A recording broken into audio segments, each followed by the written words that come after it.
As the sun sets over mid-Michigan, the sports spirit ignites. Volleyballs soar, echoing the determination of champions. The gridiron roars to life as student-athletes clash in a dance of skill, strength, and strategy. Basketball courts pulse with energy, each dribble a heartbeat of the game. As winter turns to spring, the diamonds will glisten under the sun, a stage for baseball and softball glory and triumph. Fans unite in a symphony of support for their beloved teams. Amid cheers and tears, memories are etched into the tapestry of time. Join us as we journey through the magic that is high school sports.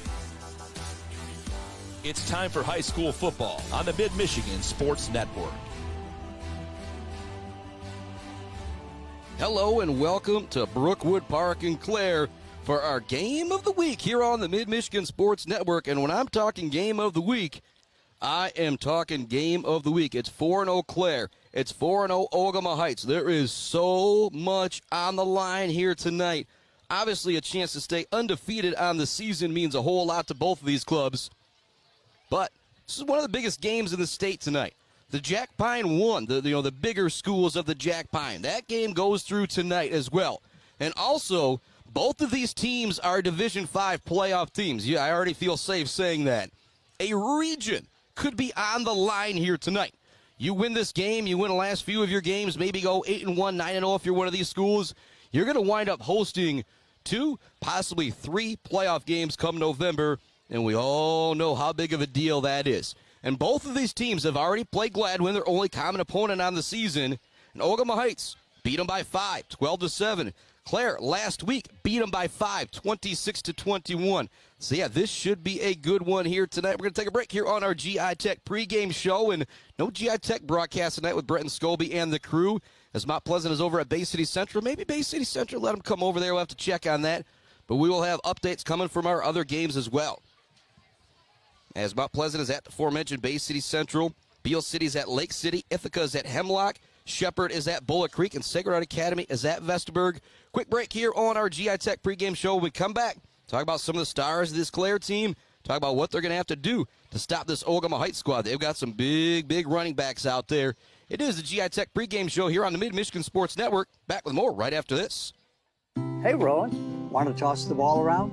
No, thanks. A quick game of chess? Maybe later. Want me to teach you to ride a bike? Papa, we did all that when I was little.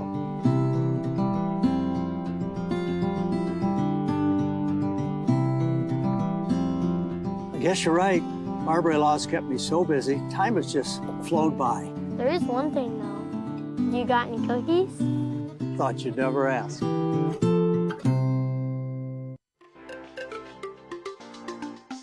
For over 4 decades, ENS Graphics has delivered confidence, trust, and peace of mind by providing their customers with expert service and using state-of-the-art technology. We all know in sports, what's on the inside counts the most. But when it comes to your business, school, organization, what's on the outside does matter. If your business needs anything printed, ENS Graphics can do it. If you want your club, team, organization to look good, ENS can help with that. They take your vision and make it their mission. ENS Graphics, a proud supporter of the Mid-Michigan community and their local athletes.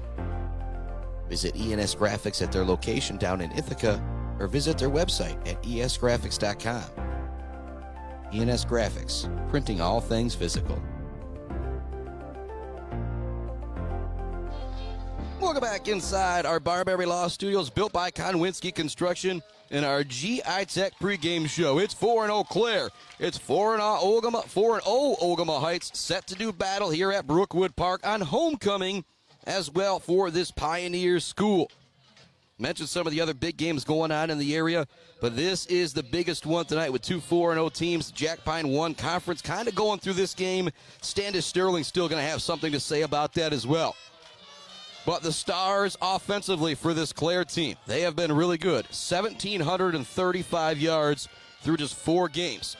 945 rushing yards, 781 passing yards. The man calling the shots, leading the way, Jaden Arthur, 40 of 59 on the year, 781 yards and 12 TDs through the air.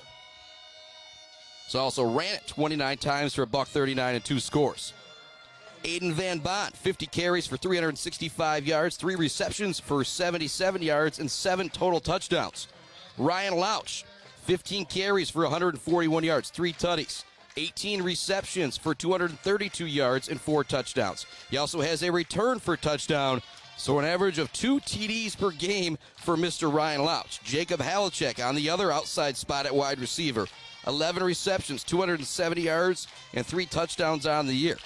Dane Alexander is back. We'll also see him catch and run the football along with Conan Weeks, Porter Harsh, Mason Hines, Colin Howitt, across that offensive line for the Pioneers.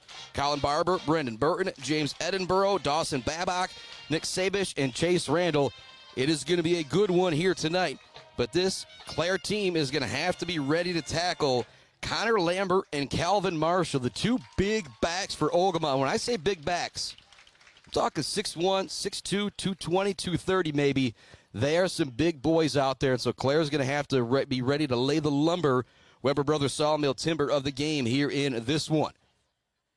Shout to more of some of our great sponsors like Hanging by a Thread, Isabella Brink, Bryant Family Farms, and All Seasons Fireworks, along with our friends at Mount Pleasant Public Schools. They're hiring bus drivers right now, and they also need subs, parapros. Get started on the whole sub parapro deal by going to Will Sub. If you would like to be a bus driver, they also have paid training for that as well. Go to Mount Pleasant Schools with an S.net to get rolling on that.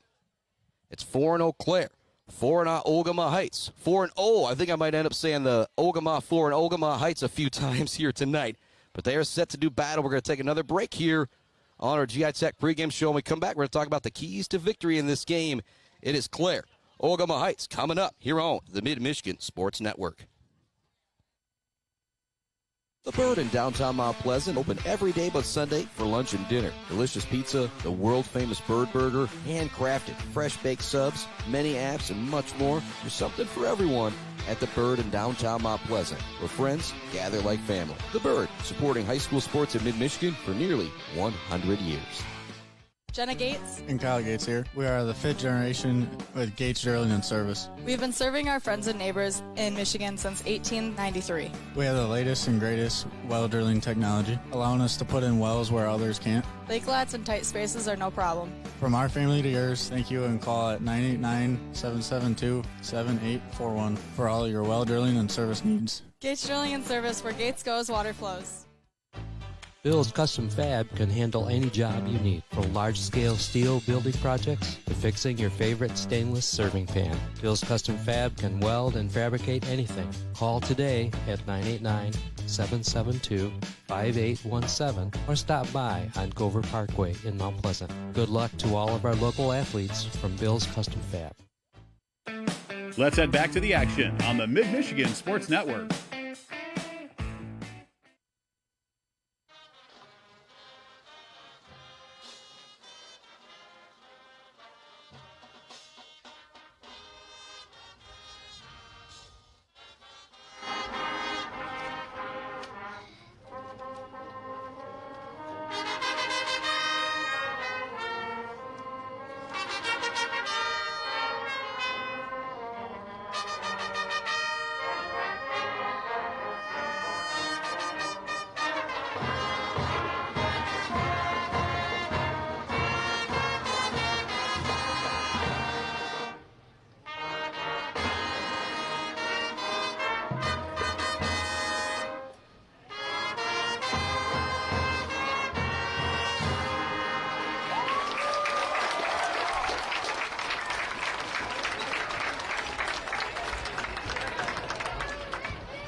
Welcome back inside our Barbary Law Studios. A great rendition of the national anthem there from the Clare Marching Band, and we are just about set for battle.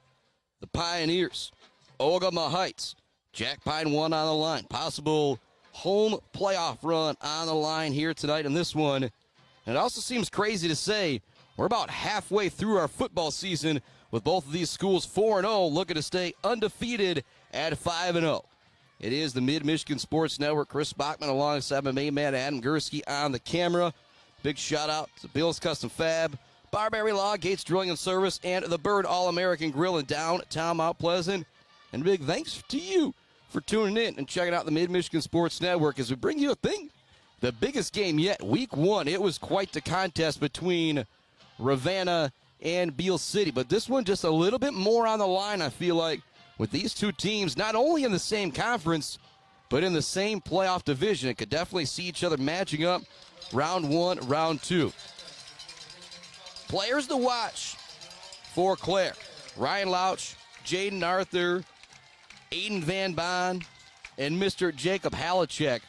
All electric on the season. Then also my main man, Chase Randall, on the line. When I talk about that Weber Brothers Sawmill Timber of the game, it's almost a lock for my main man, Chase Randall, because if you listened to me in the past, I talked so much about Wade Wilson, who had a chance to run the ball, play some line. He just went wherever the Beale City team needed him. Chase Randall was a fantastic wide receiver, I think, / tight end last year for this Pioneer squad. And hey, he'd love to be catching the football, I am sure. But as he said when I talked to him earlier this year, as long as he's got a chance to put some dudes on his back, he is all right with that. And here we go. Clare will be getting the football to start. You heard me talk about some of those numbers in the pregame. I'll talk a little bit more about them. Jaden Arthur on the year, 12 touchdowns to only 2 interceptions. And he's only been sacked 1 time this entire season. That is something that could change with a strong offensive and defensive front from this Ogemaw Heights team. You're going to shout some more of our friends like Bogwai Banga and Bradley, Gross Farms, Brad Gross Electric, Schaefer's Bait and Sporting Goods, Rick's Food Center, WW Construction, Doozy's Ice Cream Place, Mid-Michigan Industries, friends at Boomers Lawn Care and Maintenance, and Barry Funeral Home in Shepherd. Here we go for the opening kick. Kicking off is going to be Angel Potter for this Ogemaw Heights team. It's going to be a little bit of a dribbler kick, fielded just outside the 10-yard line. And it is nice to see number 6 back out there. That is Dane Alexander. Hasn't played a whole lot since week 1, but it's going to be great to have him out there offensively for this Pioneer team. Alexander with 3 touchdowns on the year, and he only has 5 touches, I believe. I think I got 3 carries for 70 yards and a touchdown and 2 receptions for 2 touchdowns. First down and 10 for the Pioneers. Ball at their own 30-yard line, and here we go. 2 of the top-ranked Division V teams in the state. I believe right now Clare is 11th in playoff points. Ogemaw Heights ahead of them at 7 or 8 as they've got a Division I win over winless Taylor.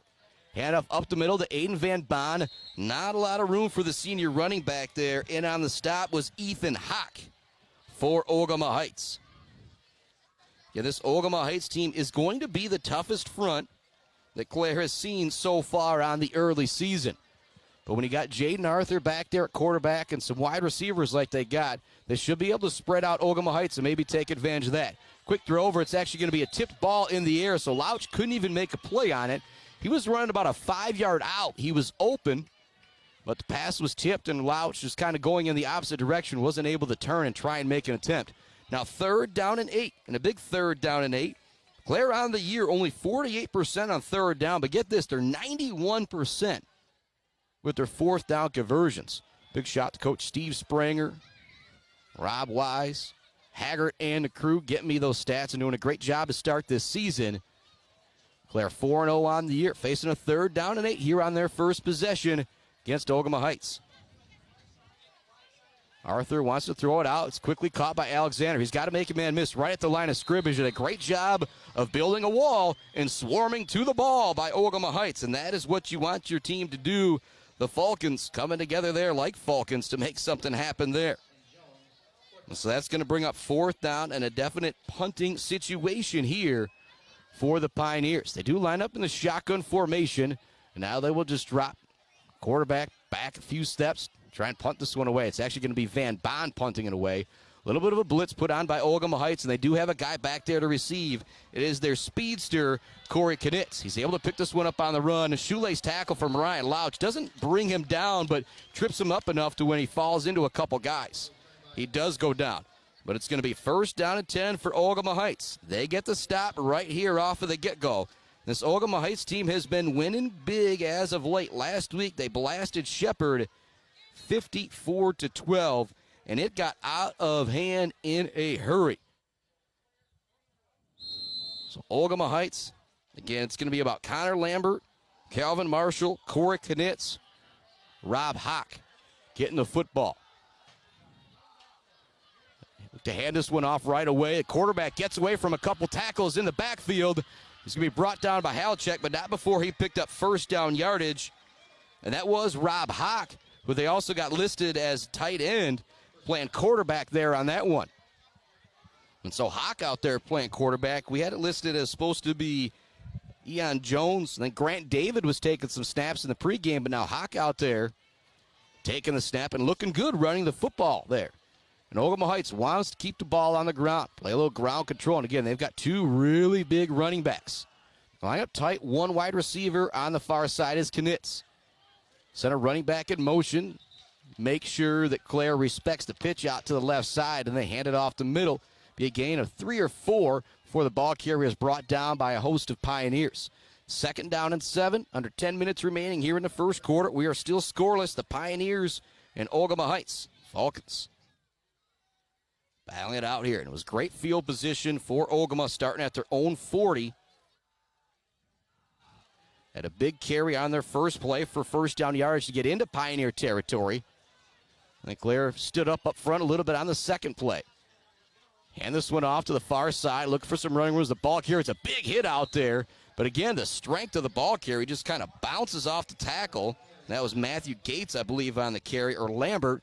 22-20, it was Lambert on the carry, 22 and 27, kind of looking similar to this guy as he gets a little bit older.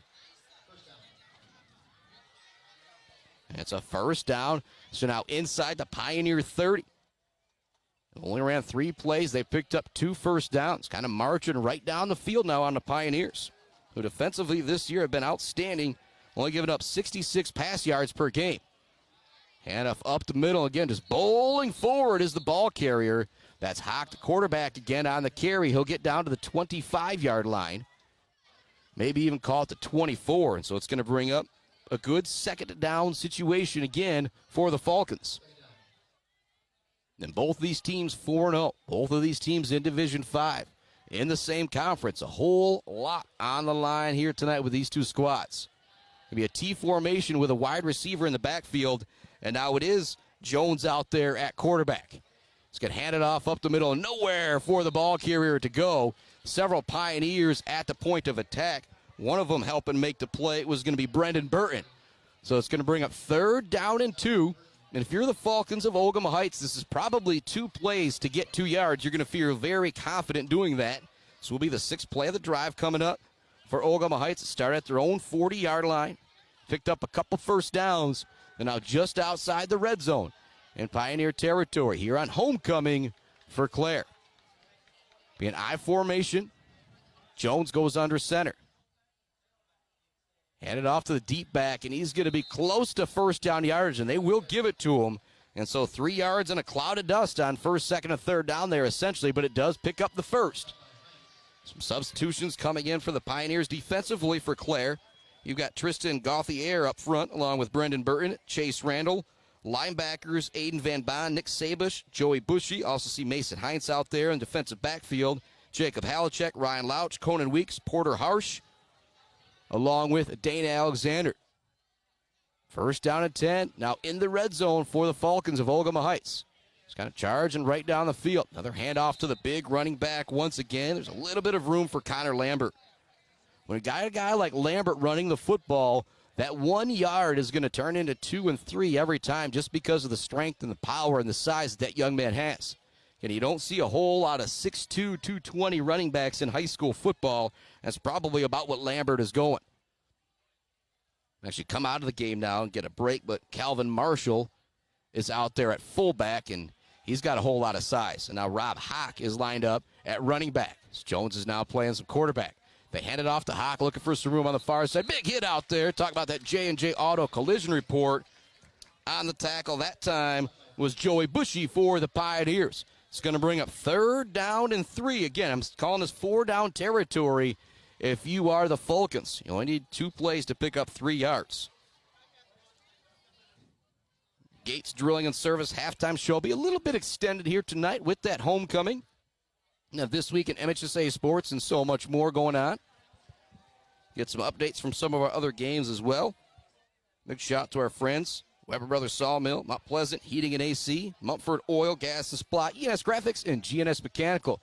Here comes the third down snap. They hand it off to the fullback, and he's got nowhere to go. But again, with just 3 yards to go, that big frame falling forward for Mr. Calvin Marshall. It will be fourth down. Huge play coming up right now for both of these teams. The 10th, 11th play of the drive here coming up. Again, the spot statistics never that accurate, but it's about 4th and 2 feet. They've got both the big running backs back there with Lambert and Marshall. And it's going to be a run all the way with the quarterback, and he will have first down yardage. So now 10 plays on this drive, 4 first downs. They got the ball with 10:30 left to go in the first quarter. There's now just 5:15 left to go here in the first quarter. A dominant opening drive here from the Falcons of Ogemaw Heights. And both of these teams coming in at 4-0. If you're Clare, you still have a chance to get a stop, though. It's first and goal at the 4 line. First and goal at the 4-yard line, pardon me. Going to really spread out the offensive line here. It's not lined up tight.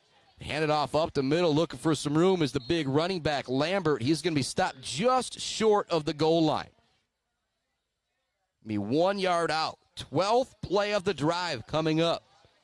There will be 6 minutes ran off the clock coming up when they take this next snap. They haven't thrown it one time. There's been 11 runs. Second down and goal from the 1. One under center is Jones. He looks to plug this one in, and he will get in for the touchdown. And so a 12-play drive, and it's a TD for the quarterback, Jones. Just a short run there of 2 yards. But it's going to be 6-0 Ogemaw Heights. 4:25 left to go in our first quarter. And a strong 6-minute drive there from the Falcons of Ogemaw Heights. Pioneers are going to have to answer back offensively after going 3 and out on their first drive. Out there for the extra point is Potter. Kick is up, and it is good. 7-0 Ogemaw Heights with the lead on the really dominant drive, their first drive of the game. We're going to take a break here on the Mid-Michigan Sports Network. When we come back, Pioneers are going to have to battle back from behind probably the first time. Actually, they were behind a little bit against Gladwin.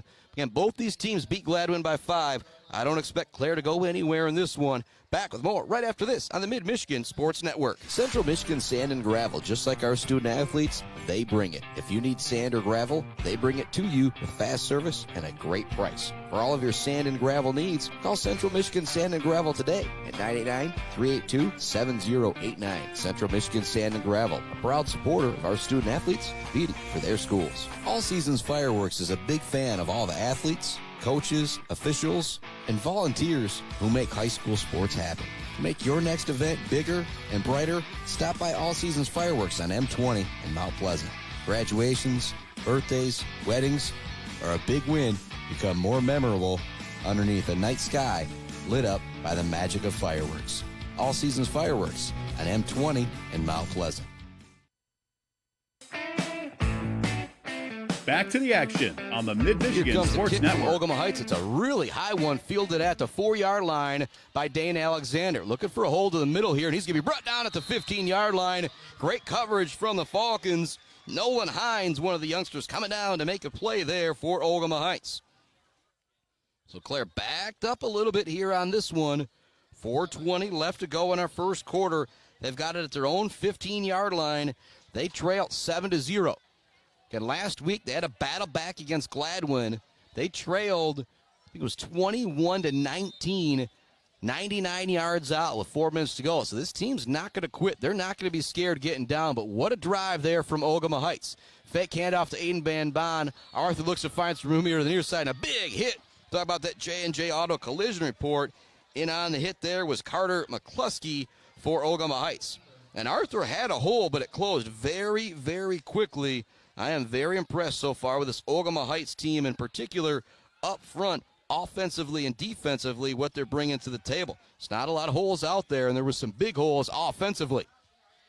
They pitch this one out to Ryan Lauch. He makes one man miss. He's going to be brought down. He's going to end up being near the line of scrimmage, though, as the option play kind of took them 4 or 5 yards back behind the line. Now 3rd and 6 here for the Pioneers. I feel like it's very important for them to pick it up. It's so early in the game, but a 6-minute drive from Ogemaw Heights. They put another one of those together, and it could be a whole lot of trouble. 3rd down and 6. Arthur drops back, looks to throw. Quick throw over to Halachek. He's got to go down to one knee to make the catch. He's able to do so, and it'll be for first down yardage. Big-time catch from Jacob Halachek. Halachek had to go down to catch that one. If he would have been short of the first down, he would have just been down right there, and they would have had to punt it away. But instead, he's just across that first down marker, coming up with it.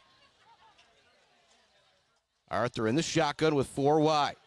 Quick throw out to Ryan Louch. He's got to make a man miss at the point of the attack, and he can't do it. Big tackle on the far side of the field, in the open field, made by Grayson Brindley. Again, we saw Ryan Louch in week 1 against Grayling make guy miss after guy miss. Great open field tackle. Now 2nd down and 13 for the Pioneers. They'll continue to spread things out. 2 wide receivers to the right of Arthur. It's going to be Ryan Louch lined up wide, and in the slots, Jacob Halachek. Arthur takes a snap. He's looking to his right. He's chased right away. He's going to throw it incomplete. Was trying to find Van Baan out there in the flat. Wouldn't have really gone anywhere if he did bring it down, and it's now 3rd down and 13 for the Pioneers. We start thinking about this Ogemaw Heights team, how impressive they are with that 4-0 record, just as advertised here. Already another 3rd down situation for the Pioneers. 1 for 2 on 3rd down so far today. 2 wide receivers to the right, 2 wide receivers to the left for Jaden Arthur. He's dropping back, looking to throw. He throws it out for Halachek, and Halachek just misses it. Kind of went to the outside shoulder instead of the inside shoulder. Halachek maybe had a chance to turn and make the catch, but it's going to go incomplete and bring up 4th down and long for the Pioneers. But with Halachek beating that defensive back deep, maybe that is something. If you're Ogemaw Heights, you say, ooh, we just missed one right there. And you start to think about time of possession, though. Clare only had it for about 2 minutes here. They only had it for about a minute and a half to start the game. Van Baan ready to punt this one away. 2 returners back there for Ogemaw Heights. It's a really high punt. It's going to be fielded at the 45. They look to fake the reverse. Nice job by Conan Weeks staying with the returner, but the returner gets away from him. Now it dances away from Alexander.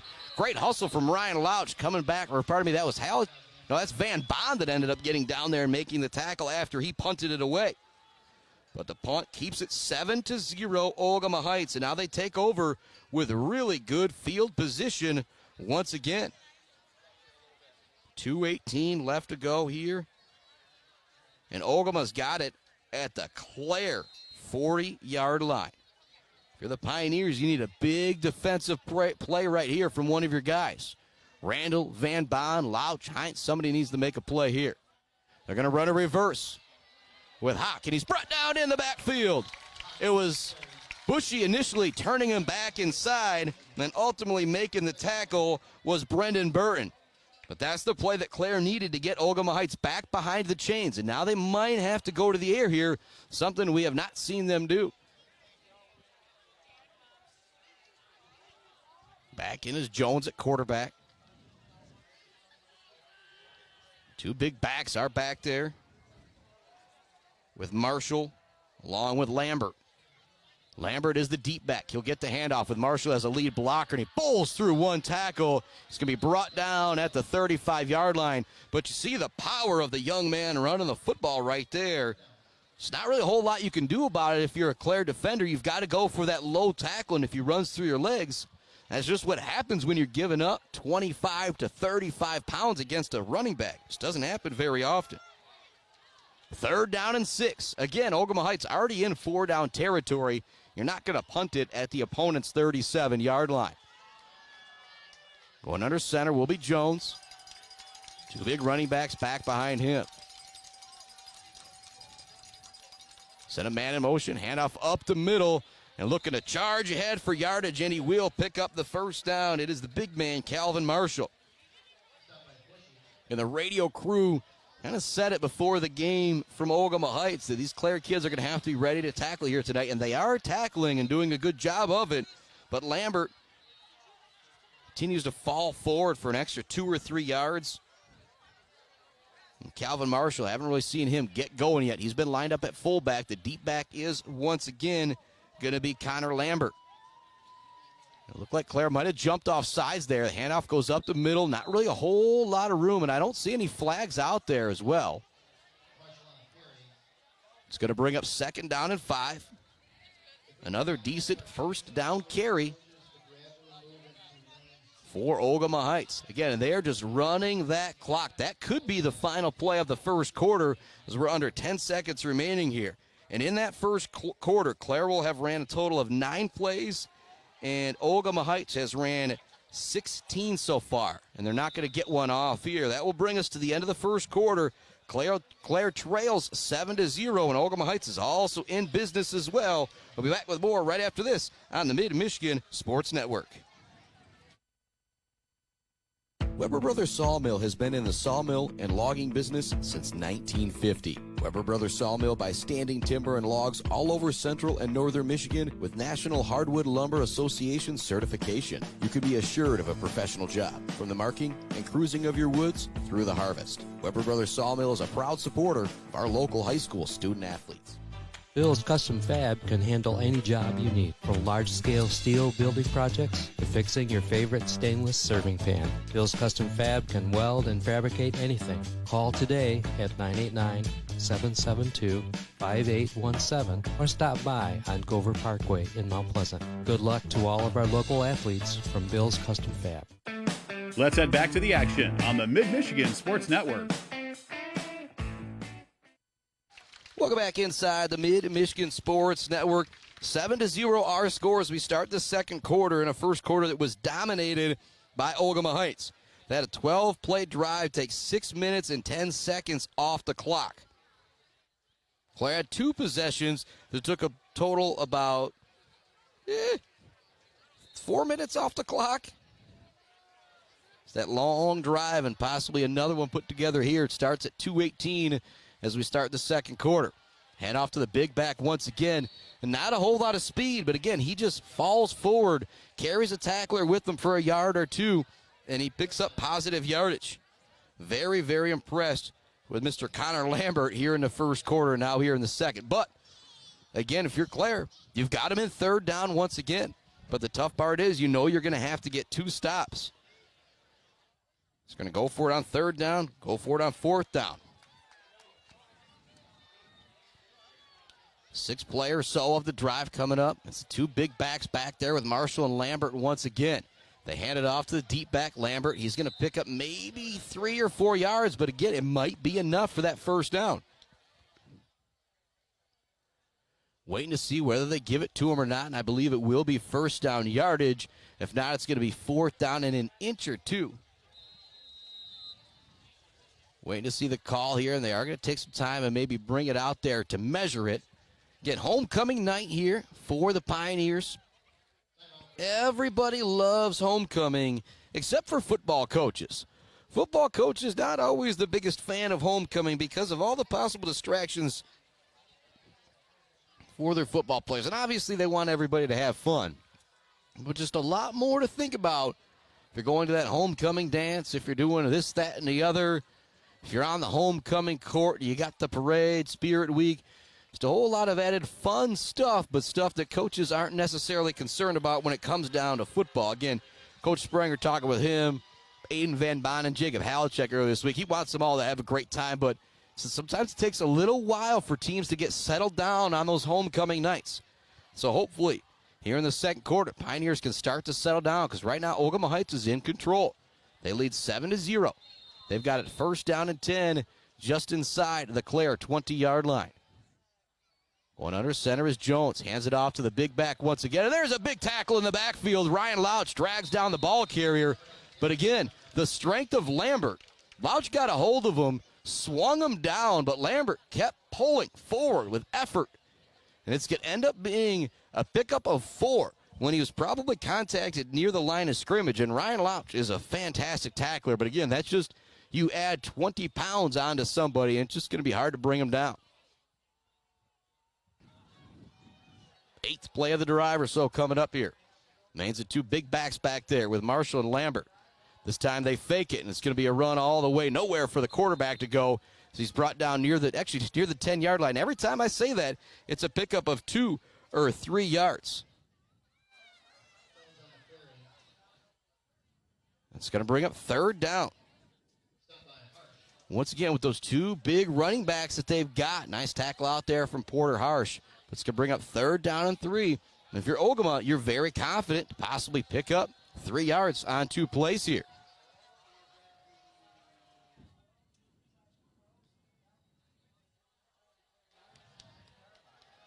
Third down and 3. Going under center is Jones. Send a man in motion. They're going to hand it off to the fullback. Marshall looking to plug this one up the middle for first down yardage. He's going to be really close to that marker. But again, I think we will see the Falcons go for it either way here. But it will be first down yardage once again. So 10th play of the drive coming up for Ogemaw Heights. They've picked up 3 first downs. They start at the Clare 40. So the Clare defense, they have made Ogemaw work for everything that they've gotten here on this drive. But if you're an Ogemaw player, you'll take it every day and twice on Sunday because you got it 1st and goal at the 8-yard line. I formation look once again. Hand off to Lambert. Lambert charging ahead with that big frame all the way down to the 2-yard line.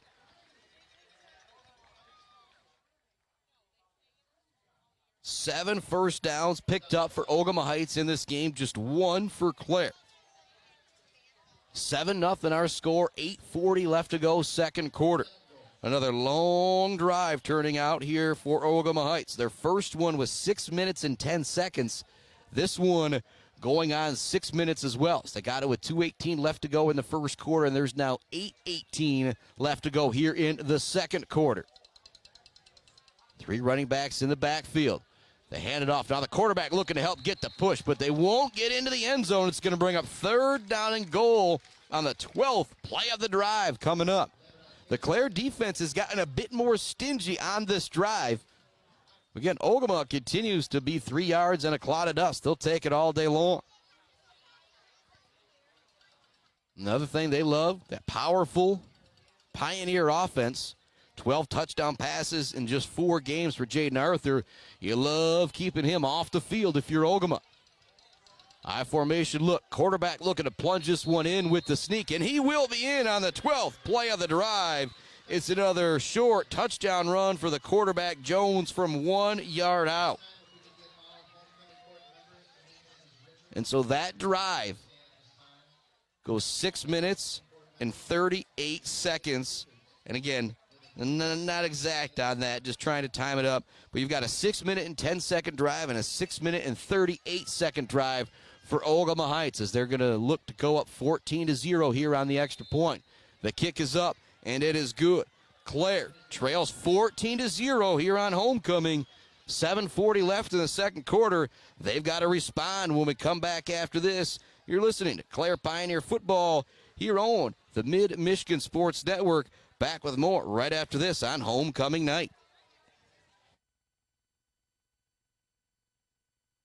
GNS Mechanical in Wademan offers service and installation on everything for your home and business. From a simple filter replacement to furnace, central air service, and install, geothermal, and walk-in coolers and freezers. If you have a need, GNS Mechanical has a solution. Learn more at gnsmechanical.com or call 989-644-2106.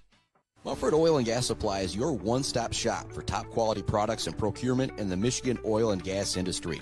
With over 45 years of experience and a strong commitment to customer satisfaction, Mumford Oil and Gas Supply delivers the best solutions for your oil and gas production, drilling, and service needs. If you need it, Mumford Oil and Gas Supply can get it. Visit them on Fancher today or give them a call at 989-317-8582. Let's head back to the action on the Mid-Michigan Sports Network. Welcome back inside the Mid-Michigan Sports Network. 14-0, the Pioneers trail Ogemaw Heights with 7:40 left to go in our second quarter. Pioneers with their 3rd possession coming up. They started the game with the football, so you don't want to give it back to Ogemaw after this, and them have a chance to score and go up 21-0 at the half and then get the football. Ryan Louch with a decent return out to the 30-yard line or so. Right now, Clare has had 2 drives. One was a minute and a half. The other one was 2 minutes and 12 seconds. Ogemaw Heights has had 2 drives. One was 6 minutes and 10 seconds, and the other one was 6:38. Each one of them went 12 plays. Each one of them ended with a Jones 1-yard touchdown run. Clare with it at their own 34-yard line right now. Need to make something happen here. Arthur in the gun. Send Louch in motion. They're going to hand it off to him on the jet sweep. Actually, it's a fake and a good fake. Jaden Arthur makes 2 guys miss. He's into the open field, across the 50, across the 40. Big block downfield from Conan Weeks. Pushed out at the 5 is Arthur. There was no flags. A huge run from the Pioneers and a big block downfield. I love it when I see the wide receivers 25, 30 yards downfield making a block. Conan Weeks springing Arthur for another 10, 15 yards there, as it's now going to be 1st and goal for the Pioneers.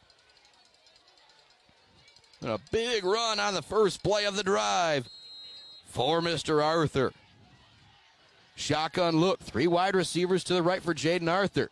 They hand it off to Aiden Van Bonn. He's looking for some room. He gets away from one guy in the backfield, but then he is stood up near the line of scrimmage. Ogemaw just appears to be a little bit bigger up front in this one. And the Clare boys doing all they can up front. Burton, Barber, Edinburgh, Babcock, Sabish, and Chase Randall. Right now it's a good game plan from this Ogemaw Heights team. Shout to more of our friends. Joe Wentworth, Bryce Updegraff, Pradium Realty, Robin Stressman and Associates. The Diner, Block Electric, and the rest of our friends. Ryan Louch tackled in the backfield. They were looking for the wide receiver screen. It was read all the way by Jones. Making a big play now on defense after scoring a couple touchdowns on offense. And it's now going to be 3rd down and goal from the 10-yard line. And trailing 14-0. This is probably 4-down territory for Clare. The last thing he wanted to do was back up there. Give credit on the open field tackle to Jones. Arthur in the gun. Van Bonn in the backfield with him. 4 wide. 2 to each side for the senior quarterback. He's going to roll to his left. Squares, throws it. It's going to be caught at the 5-yard line. Louch looking to get away from one tackler and another, but he's going to be brought down at the 4-yard line. A great effort from Ryan Louch, but it's now going to bring up 4th down and goal and a big decision to be made for the Pioneers. I think they're going to stay out there on the field. Big play here on 4th down. 4th and goal. They're going to throw it to the end zone. Touchdown! Jacob Halachek! Arthur threw it where only his wide receiver can get it. And that is going to really keep this Pioneer team in the game. If they would have gave it back, it would have been a long ways for Ogemaw to go. But with the way they've ran the football, a touchdown there is a big deal for the Clare Pioneers. And now out for the extra point is going to be Dane Kruskamp. It's a 5-play drive that goes 66 yards, about 60 of it coming on the first play from Jaden Arthur. The extra point is blocked. It's going to be a blocked extra point, and so our score is going to be 14-6. Ogemaw Heights remains in the lead. Clare with a big-time answer back right there. But, oh, boy, right now, momentum on the side of Clare, but they've got to get a defensive stop when we come back. Time for a quick break here on the Mid-Michigan Sports Network. When we come back, more homecoming action from the Clare Pioneers and Ogemaw Heights on the Mid-Michigan Sports Network. Konwinski Construction offers a full range of construction services on small and large projects. Konwinski Construction is a leader in the community and are proud to support those student athletes who will be leading our community tomorrow. Konwinski Construction on Gover Parkway. When your team or business needs to look good, don't get left hanging. Call or stop by Hanging by a Thread in Wademan, the official embroiders for the Mid-Michigan Sports Network. Hanging by a Thread, a proud supporter of local schools. Back to the action Welcome back on the inside the Mid-Michigan Mid-Michigan Sports Network. Sports Network.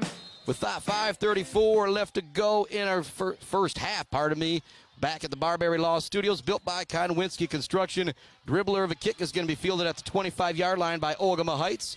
The returner is going to be brought down at the 34. Good tackle out there from Dane Alexander. I'd like to thank our friends. Mentioned Barberry Law. We'll have Gates Drilling and Service halftime report coming right up.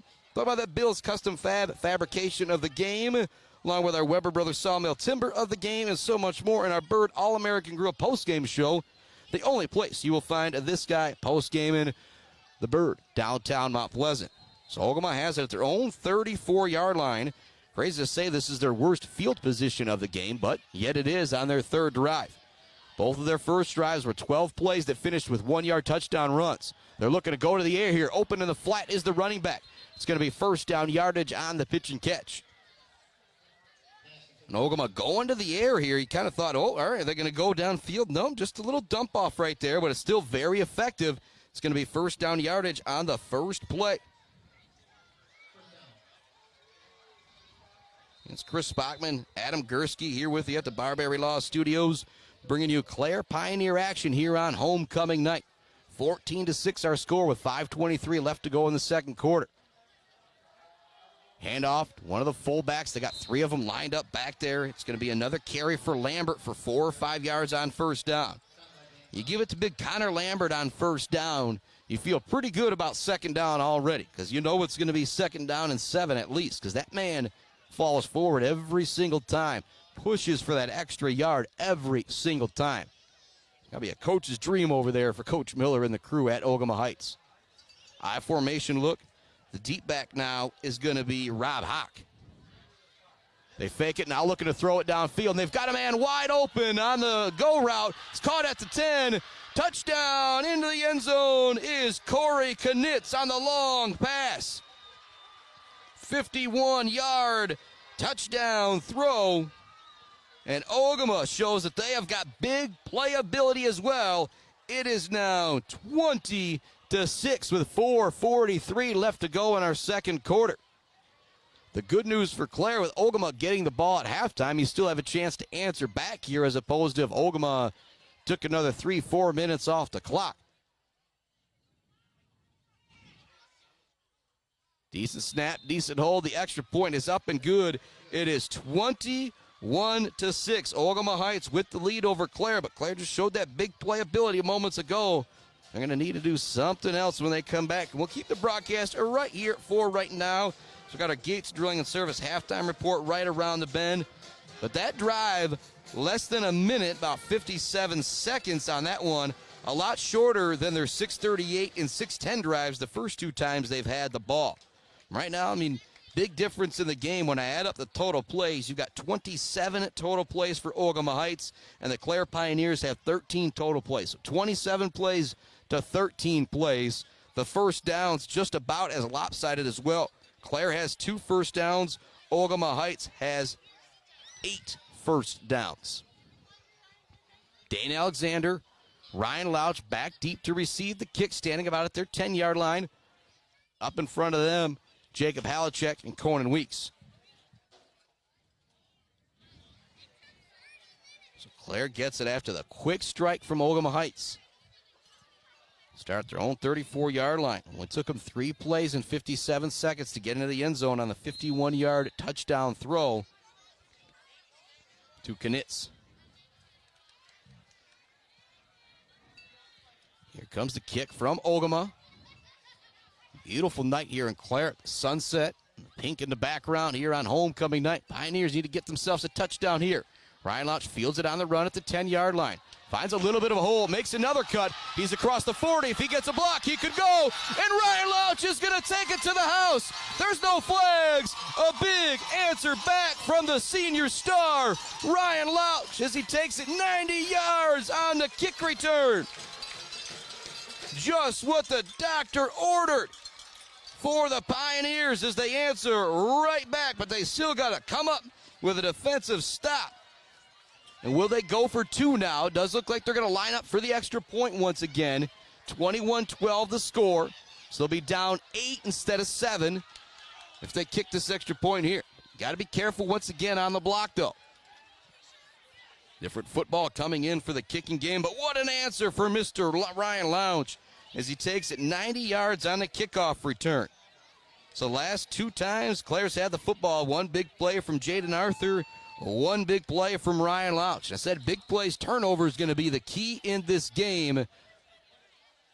Extra point is up, and it's good. 21-13 our score. The Pioneers answer back immediately. They're not going anywhere. Both of these teams want to stay undefeated on the season. We'll take another break here on the Mid-Michigan Sports Network. When we come back, Ogemaw Heights with the ball again. Clare's got to get a stop. For grown and mid-Michigan moms, visit Bryant Family Farms in Shepherd. Moms love mums, so show your mom some love with Bryant Family Farms. Bryant Family Farms also offers maple syrup, pumpkins, beef, goats, and fresh-cut flowers. With you-pick, bouquet arrangements, and subscription flowers. Show your mom some love this fall with Bryant Family Farms, 3.5 miles south of the casino on South Leeton Road. Visit BryantFF.com or call 989-304-1200. Hey, Rowan, want to toss the ball around? No thanks. A quick game of chess? Maybe later. Want me to teach you to ride a bike? Papa, we did all that when I was little.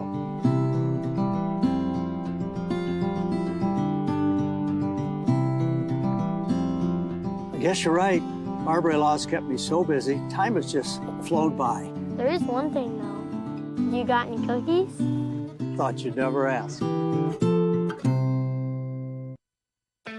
Let's head back to the action on the Mid-Michigan Sports Network. Welcome back inside the Mid-Michigan Sports Network. Clare going for a little pooch kick there to try and catch Ogemaw Heights off sides, but did not work. Great job by Ogemaw Heights being ready for that one. And so Clare, touchdown return from Ryan Lounge going 90 yards, makes it 21-13, and the energy is back on this side of the field here on homecoming night after that monster return. But now the defense got to come out and get a stop. Chris Bachman, Adam Gursky with you from the Barbary Law Studios on the Mid-Michigan Sports Network, built by our friends at Konwinski Construction. Gates drawing a service halftime report coming right up. Handoff up the middle and a short gain for Ogemaw Heights. Start at their own 43 on this drive. Clare kind of tried to catch him napping on that last kickoff. It did not work, but I don't mind the call there from Steve Springer with the way they've been moving the football. Try and catch him off guard as you got an onside kick there. In that situation, it would have been a big deal. Second down now, and I do see some stretching over on the far side of the field with Ogemaw Heights. Score update, Ithaca already up 24-0 on Hemlock in the first quarter. At the end of the first quarter, Midland Bullock Creek up 10-0 on that young Shepherd squad. Second down and 7. High formation look for Ogemaw Heights. Handed off to the deep back. Not a whole lot of room for the ball carrier there. He's brought down after maybe a gain of 2 or 3. Nice tackle out there from Mason Heinz of the Clare Pioneers. Third down and 4. Maybe the first time that Ogemaw's had it where I think they might punt it if they get to fourth down near midfield. And some stretching over there on the far side of the field. Out of the game right now, some cramps possibly, is Calvin Marshall. That could be a big deal, something to watch. He's been great from his fullback position. Third down and 4. They send a man in motion. They hand it up the middle. Nowhere for the ball carrier to go. The Pioneers stand up the big man, Lambert, on that one. And it's going to bring up fourth down and 4. Decision time for Ogemaw Heights. I think we'll see them punt this one away. They've got the lead. They get the ball back after the half. And we do see a big change coming in of personnel. But if you're Clare, you got to be ready for everything here because this is the spot of the field where you could go for a fake. Ryan Louch, we did see him return a punt for a touchdown earlier this year versus Grayling. And it will be a punt coming from Ogemaw Heights, the first one of the game. Great job by the Aggies getting the stand there. It's going to be a high punt, not a chance for a return. It's going to take a really nice Ogemaw Heights bounce all the way down inside the 5-yard line, down to the 3. And so a fantastic punt down at the 3. It's going to make it really tough for the Pioneers, but they just had some big plays. He had a 50-yard or so run from Jaden Arthur in their last drive. Then the last time they had the football, it wasn't even a drive. It was just a 90-yard kickoff return for touchdown from senior star Ryan Lauch. Own 4-yard line, 2:12 left to go first half. Shotgun look for Jaden Arthur. Got 2 wide receivers stacked to his left. Sent a man in motion, handed off, and nowhere for the ball carrier to go right at the line of scrimmage. He is just stacked up. Van Bonn looking for some room, but it is not there.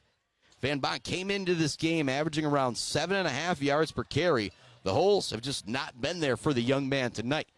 Clock will continue moving here. One of those situations, both teams have 3 timeouts. If you're Ogemaw Heights, you maybe think about using one to get the ball back here. And if you're Clare, you probably don't want to use one because you're just backed up right now. You want nothing crazy to happen here. Arthur dropping back, looking to throw. It's going to be caught by Weeks. He dives for first down yardage. We'll see if they give it to him. It will stop the clock, and it will be a first down for Clare. Nice pitch and catch there from Conan Weeks. Coming into tonight, he has 8 receptions for 183 yards and a touchdown and 8 carries for 117 yards and a touchdown. Halachek, Arthur, Van Bonn, Lauch, the 3 you think of, but Weeks also making some big plays out there for Clare as well as he comes up with another catch and dances away from a guy, but he stepped out of bounds as he does so, but that does stop the clock. And Clare now starting to throw the football a little bit, start to spread out this Ogemaw Heights defense, maybe open up some holes up the middle for Mr. Van Bonn. 1:31 left here in the first half. Got our Gates Drilling and Service halftime report coming right up. Big shout out to Gates Drilling and Service. Been great sponsors of everything we do here on the Mid-Michigan Sports Network. 2nd down and 4, 1:31 left to go first half. Pioneers starting to move the football. Looking to go long. Throws it out for Lauch. It's going to be almost caught. Lauch almost came up with the one-hander. It was good defense as well from Grayson Brindley. 3rd down and 4 now for the Pioneers. In this situation, if you're Clare, you want to make sure you pick up the first down here. You really don't want to give the ball back to Ogemaw Heights. They still have 3 timeouts remaining.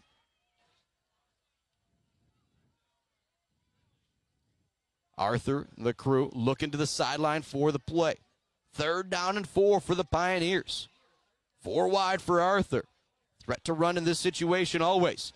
And throw a quick out. It's caught by Lauch. We're actually going to say it bounced in there, incomplete. So that will also stop the clock, and it's going to bring up a punting situation for the Pioneers with 4th down and 4. 1:21 left to go in the first half at your own 20-yard line, trailing 21-13. Again, Gates Drilling and Service halftime report coming right up. Get some updates from some of our other games. Talk about what Clare's got to do to win this game in the second half. They're going to drop Van Bonn back to punt. Then a couple good returns from Colin Knitz. Van Bonn gets this one off. It will be returnable for Knitz at his 50-yard line. Nice job by Halachek, not closing in all the way on him. Got to standing him up. It'll be 1st down and 10 for Ogemaw Heights, but they're in Clare territory, so still a chance for them to do something. I mentioned those 3 timeouts.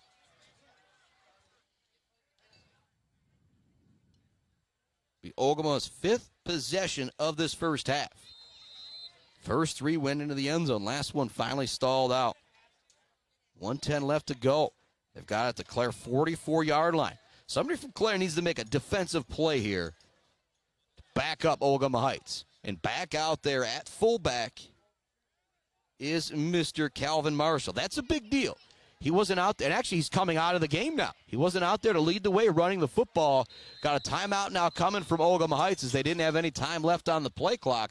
Pretty big mistake right there, getting the ball back with 1:10 left to go. You want to save all 3 of those timeouts, so a little break in the action right now. We'll keep the broadcast right here as there's 1:10 remaining in our first half. Clare trails Ogemaw Heights 21-13, but you feel like they got the momentum right now even after that last punt. A big run from Jaden Arthur on the first play of the drive a little while ago. And a 4th and goal touchdown from Halachek, block extra point. Got Clare on the board. It was 14-6 at that point. And it was a big play to Knitz from Jones, made it 21-6. And at that point, when the score was 21-6, it really seemed like Clare might be in a little bit of trouble. But oh no, says Ryan Lauch. The senior all-sports star takes the kickoff return 90 yards to the house to make it 21-13. Then Clare did get a 3-and-out from Ogemaw Heights. The bad part was it was a fantastic punt from Angel Potter, was down at the 4-yard line. They was able to pick up a first down to get out of the shadow of their own goalpost, but ultimately stalled out. Here we go for Ogemaw Heights, first down and 10. They fake the handoff. They're looking to go long. There's a man out there. It's the speedster. Knitz again. He catches it at the 2 into the end zone for another Falcons touchdown. 44 yards for the TD on the first play of the drive. If you are Clare, that is not what you wanted there. 44-yard throw to Knitz. Knitz now has 95 yards, 2 touchdowns on 2 receptions here in this ball game. Boy, what a response from Ogemaw Heights. Kick is up, and it is good. Look like they might not throw the football this entire night with the way they've been able to run it. Then on their last 2 possessions, they come out and they throw it more than they run it. That's what you call a well-balanced offensive attack. Still just 1:04 left to go here in our second quarter. We'll continue to keep the broadcast right here. A big shout out to our sponsors like Isabella Bank, our friends Joe Wentworth, Bryce Updegraff, Brady Realty, Robin Stressman and Associates, Central Michigan Sand and Gravel, friends at Mount Pleasant Public Schools. Like to welcome everybody back to school. Can still do that. Still September, right? Feel like that kind of goes away next week. Also shout out to our friends at Central Michigan Sand and Gravel and the crew, Kara and the crew at the diner. Mount Pleasant Public Schools, hiring bus drivers. They have paid training for bus drivers as well, meaning as soon as you get hired there, you are to start getting yourself a paycheck. You also need subs and parapros. Go to Will Sub. If you get signed up on Will Sub, you can sub at a whole lot of different schools in the area, kind of pick your own schedule, pick where you want to go. It's pretty darn convenient if you're looking for a way to make an extra buck or two, or if you want to be a full-time sub, there are a lot of those positions available as well. Said a few times on these broadcasts, you substitute teach, you become an official. Gives you kind of a few things to do. Onside kick is going to be recovered at the 50 by Clare. Ogemaw not wanting to kick it to Ryan Louch. Again, you can't necessarily blame him, but that's kind of dangerous, though, because you give Clare a short field with 1:04 left to go. Clare still has all 3 of their timeouts. I'm a little miffed by that decision to onside kick it there. If Clare gets a touchdown here, that is going to be a big deal. And Angel Potter's been a really good kicker, a really good punter as well, too. I think you just try and kick it away from Louch or even kick it out of bounds. But, again, maybe they saw something, thought they were going to be able to get it there. 5 wide now, empty backfield for Jane Arthur. Drops back, looks to throw. It's going to be caught by Porter Harsh, and Harsh is leveled right away. Talk about that J&J Auto collision report. A big hit on the far side of the field from the Falcons of Ogemaw Heights, and bouncing right back up is Porter Harsh. And that's what's cool about those clean hits, is everybody's good to go when it's a nice form tackle. Arthur quickly in the gun again, looking to throw. He's being chased. He's being chased. He's being chased. He quickly throws it. It's caught by Louch. He's going to make the catch for first down yardage at his 30-yard line. Again, I'm really questioning the decision for that onside kick. Just 1:04 left to go. Clare now has it at the Ogemaw 32 with 36 seconds left to go, and they still have all 3 of their timeouts in their back pocket. The final 36 seconds is probably going to be a lot longer than that with those 3 timeouts. Arthur in the gun. First down and 10. He's got some time. He's got some time. He's now rolling out. He's now being chased. He's got to get away from the big man. He's going to throw it away. It's going to be incomplete, and that was a horse collar tackle, I believe, being brought down. And so I think this is going to be a free 50. Well, don't tell Arthur it's a free 15 yards. But from what I saw there, that was definitely a horse collar, and not really anything Marshall could do. It was the only way he was going to be able to bring down the quarterback as well as he was giving chase. Still waiting to see the call from the official. It does look like they're starting to mark off the yardage from where the foul occurred, or nope, they just kind of walk it up to the line of scrimmage. But again, this should be a horse collar tackle, 15 yards for Clare, so it'll be an automatic first down. And so a drive that started at midfield with 1:04 left to go. It's now going to move down to the Ogemaw Heights 21. First down and 10 for Clare. They trail 28-13. A score here would be huge for the Pioneers. Give them a whole lot of momentum going into halftime. 4 wide for Arthur. Right, lined up To the left in the slot is Louch. Drops back. Through looking for Louch. It's going to be a little wide out of the end zone, incomplete. Arthur that time maybe a little too much on the move as he tried to set his feet and throw it to the corner of the end zone for Ryan Louch. Coming up this Sunday, Isabella Community Sportsplex has their open house from 3 to 6 p.m. Martin Ice Arena, Maury Courts, Maury Gymnastics Center, all going to be open up for everybody to check out. Timeout on the field from Clare with 24 seconds left to go. We'll keep the broadcast right here. Our score 28-13. Kind of reset everything for you, run through my quote-unquote drive report, my, Spock's unofficial statistics somewhat here at the half. Gates Drilling and Service halftime report. We'll have This Week in MHSA Sports with John Ross here from our friends at Isabella Bank and some of the others. Right now, it's 28-13. Clare trails Ogemaw Heights. Ogemaw's first two drives took over a quarter off of the clock. 12 minutes and 48 seconds to be exact. They ran 24 plays. Since then, Clare's gotten a stop, and then it's been a couple big plays. And I said in the beginning of the game, big plays, turnovers, probably what this game is going to come down to. Hasn't been a turnover yet for either team, but there's been a whole lot of big plays. But right now, those two 12-play drives for Ogemaw are the difference in this ball game. Score 28-13. Quick throw out to Ryan Louch. He's got to dance by a man. He gets by him into 10. Dives for the end zone. Waiting to see the signal from the official. They're going to say that he's down at the 2. It'll be a first down and goal for the Pioneers. They've picked up 3 first downs on this drive that started with 1:04 left. And again, the coaching decision from Ogemaw Heights to try and go onside with 1:04 left and give Clare a short field is not paying off right now. Pioneers, first down and goal from the 2-yard line. There's 19 seconds on the clock, and so Clare still can run the football if they want to because they have the timeouts. Van Bon in the backfield with Arthur. Arthur rolling to his right, looking to throw, throws it back across the middle. It's caught for a touchdown. Conan Weeks brings it in for his 3rd TD of the year.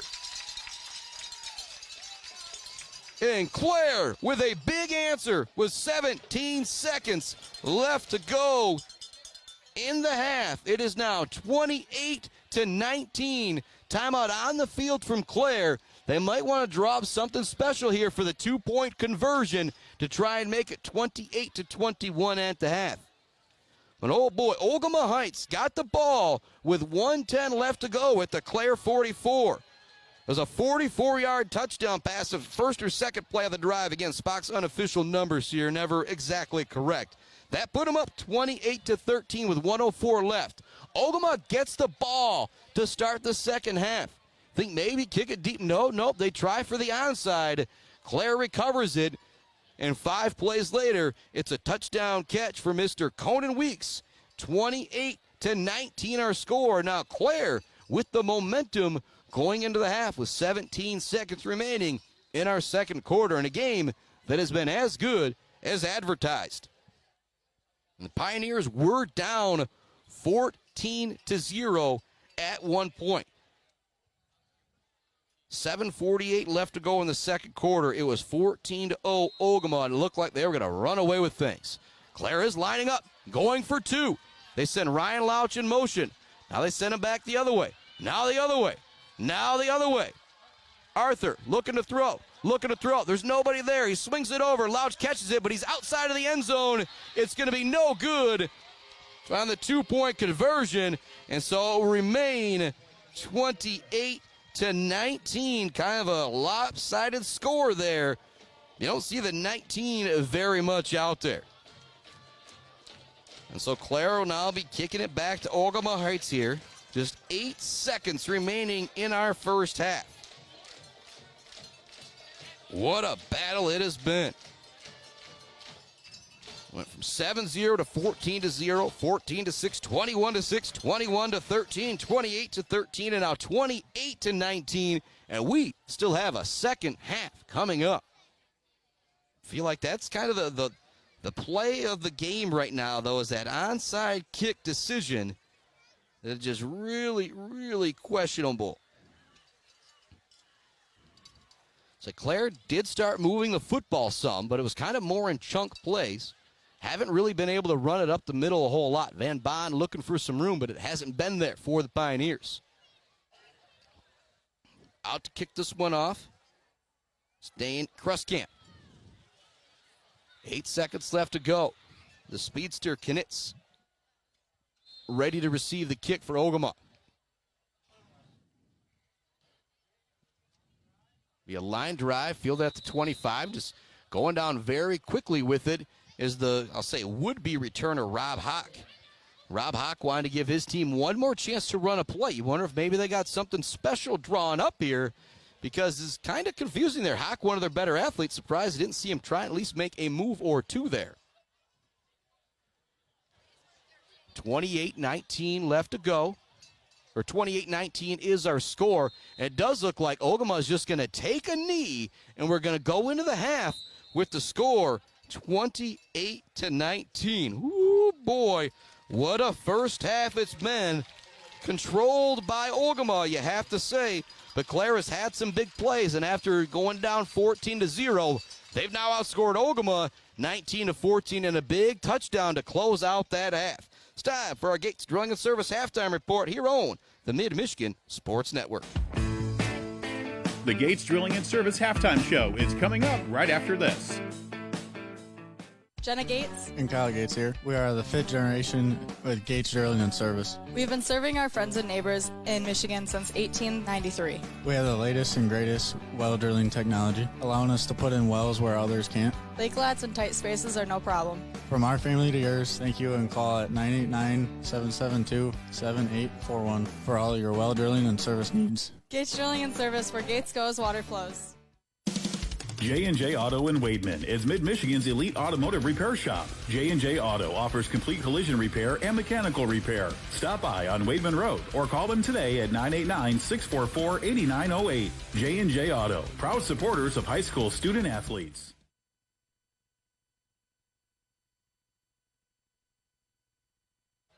Welcome back inside our Barberry Law Studios, built by Konwinski Construction, and our Gates Drilling and Service halftime report. A little bit extended halftime once again for homecoming out there this week in MHSA Sports. If the band's still playing, maybe we'll be able to catch a little bit of them out there as well.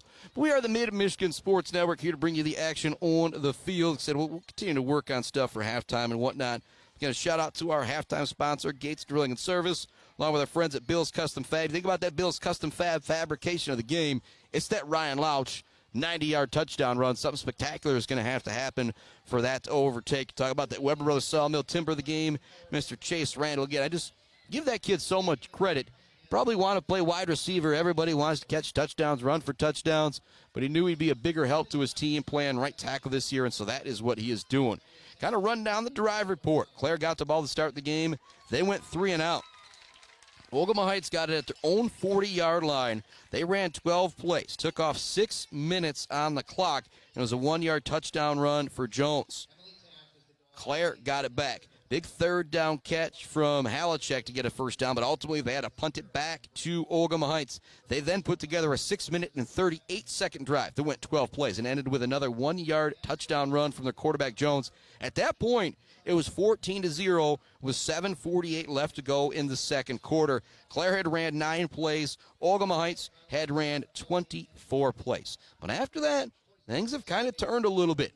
Jaden Arthur with a huge run on the first play of Clare's third drive ended up being 1st and goal. Took him 4th and goal and a touchdown catch for Halachek. Extra point was blocked. Then we were at 14-6 with 5:34 left to go in our second quarter. Just 3 plays later, just a 57-second drive this time from Ogemaw Heights, as it was a 51-yard touchdown throw hitting the speedster, Mr. Corey Knitz, down the sideline. And it really looked like Ogemaw was just kind of in control at that point. The score was 21-6. But again, Ryan Lauch, big plays, big players make big plays in big games.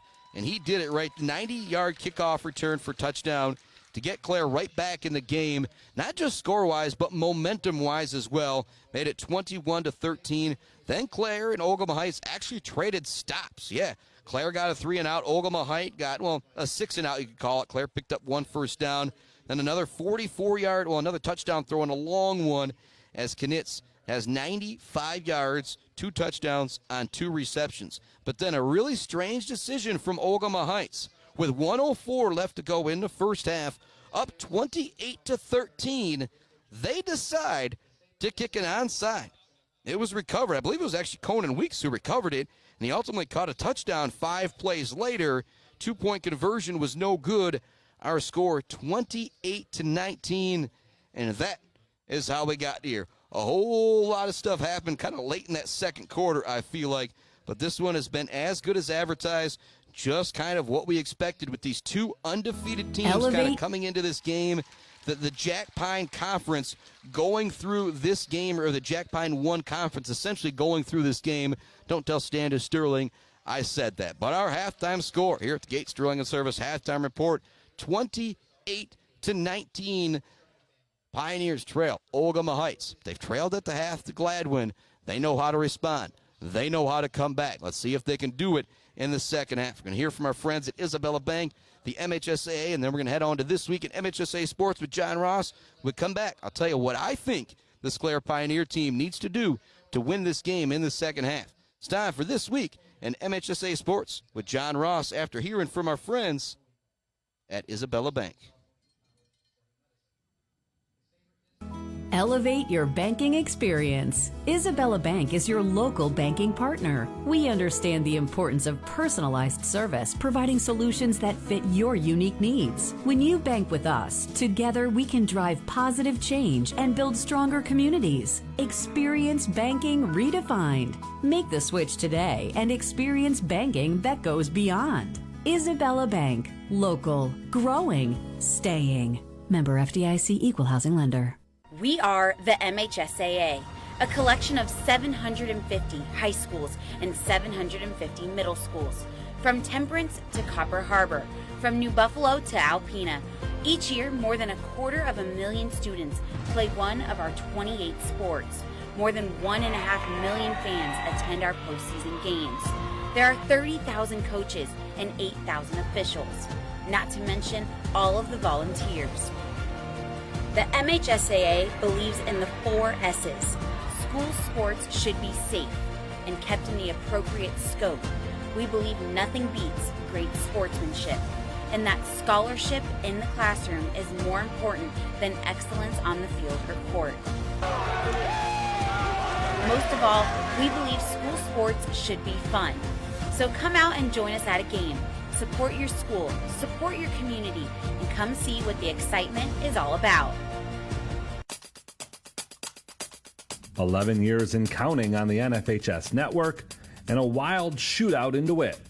I'm John Ross, and this is This Week in High School Sports, powered by the Michigan Achievement Scholarship. High school games from across Michigan at all levels have been broadcast on the NFHS network for more than 11 years now. That's more than 175,000 games from more than 600 high schools in the state. Last year alone, more than 50,000 events aired on the NFHS network. The oldest game available to watch on demand is from August 30th, 2013, a varsity football matchup between Adrian and Carleton Airport. The game Adrian won 26-7. In addition to tons of regular season contests, the NFHS network is home to MHSAA postseason events. This fall, the football, soccer, and volleyball playoffs are all available, as well as the cross-country and swimming and diving finals. In the winter, basketball, competitive cheer, gymnastics, ice hockey, and wrestling is all on, followed by baseball, lacrosse, soccer, softball, and track and field in the spring. Monthly and annual subscriptions are available, with a portion of your subscription fee going back to the school you designate. But you can watch any game from any high school in the country, including all past games that are available. Can't make it out to a game in person? Support your favorite school by watching them on the NFHS network. Go to NFHSnetwork.com to sign up and watch. It's time for Game Balls, when we highlight a trio of standout performances from the past week. First, Birmingham Groves' Teddy Abbott. He had 3 interceptions in 1 quarter, including a pick 6 and a 35-7 win over Rochester. Abbott becomes just the 4th player in MHSAA history with 3 interceptions in a single quarter. Okemos golfer Elena Lee, she fired a school record 64 to claim the individual medalist honors at the CAAC Open. She also helped her team to a school record team score and team title. And at Kingsford's Gavin Grondin.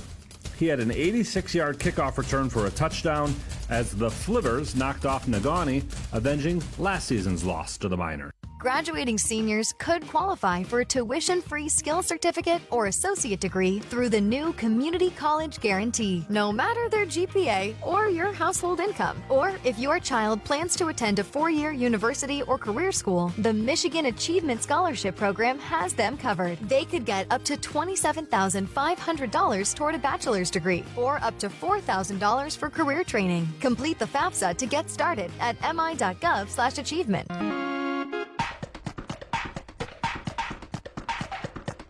Our weekly Be the Referee feature takes a look at the fine art of officiating with registered official Paige Winnie. Let's talk tennis, specifically the rules around the net. First, tennis nets are 42 inches high at the post and 36 inches high in the center, and nets measure 42 feet wide. Players and their equipment cannot touch the net during a point. However, a player's follow-through can cross over the net if the ball was to hit the correct side of the court. But no part of the follow-through can touch the net. Also, the ball must completely cross the net before it can hit. If your opponent hits a high lob and you are standing at the net ready to smash a return, you must wait until the ball is completely over the net before hitting it. Making contact with the net during a play or hitting the ball before it's over the net results in a loss of a point. Thanks, Paige. Now more than ever, we need officials. If you're interested, please go to the MHSAA website now to register. If you like touchdowns and not a ton of tackling, then DeWitt versus Hurricane last Friday was the game for you. Hurricane made the 6.5-hour bus ride up from West Virginia to take on the Panthers, and when it was done, the record book needed work.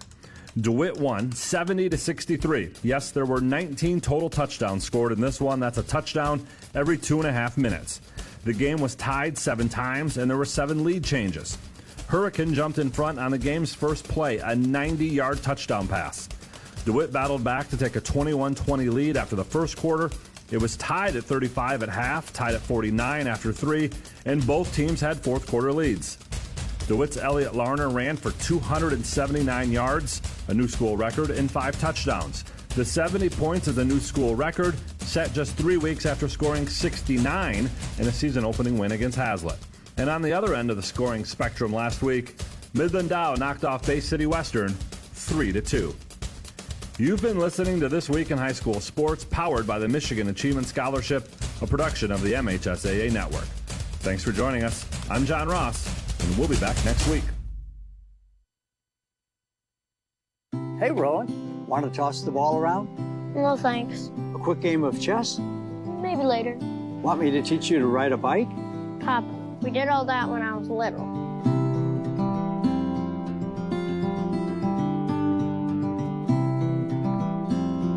I guess you're right. Marbury Law's kept me so busy, time has just flown by. There is one thing, though. You got any cookies? Thought you'd never ask.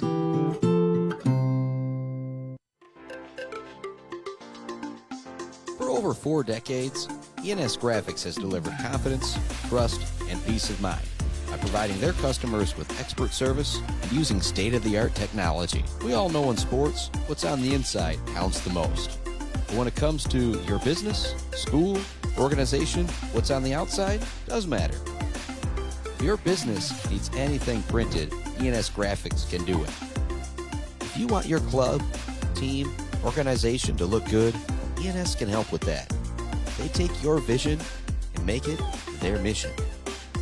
ENS Graphics, a proud supporter of the Mid-Michigan community and their local athletes. Visit ENS Graphics at their location down in Ithaca or visit their website at esgraphics.com. ENS Graphics, printing all things physical.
Welcome back inside our Gates Drilling and Service halftime report.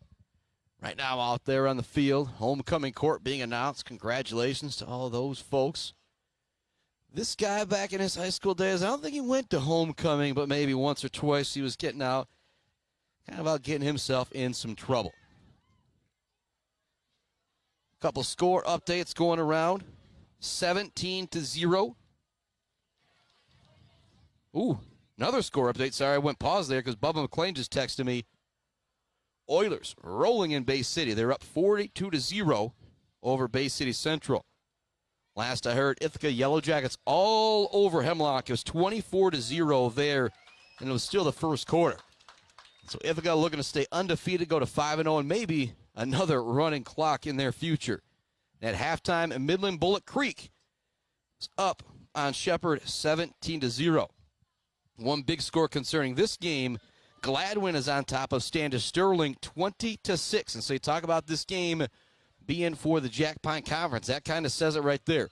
Both of these teams have already bested Gladwin, still have Standish on deck, but with Gladwin on top of Standish 20-6, you feel pretty good.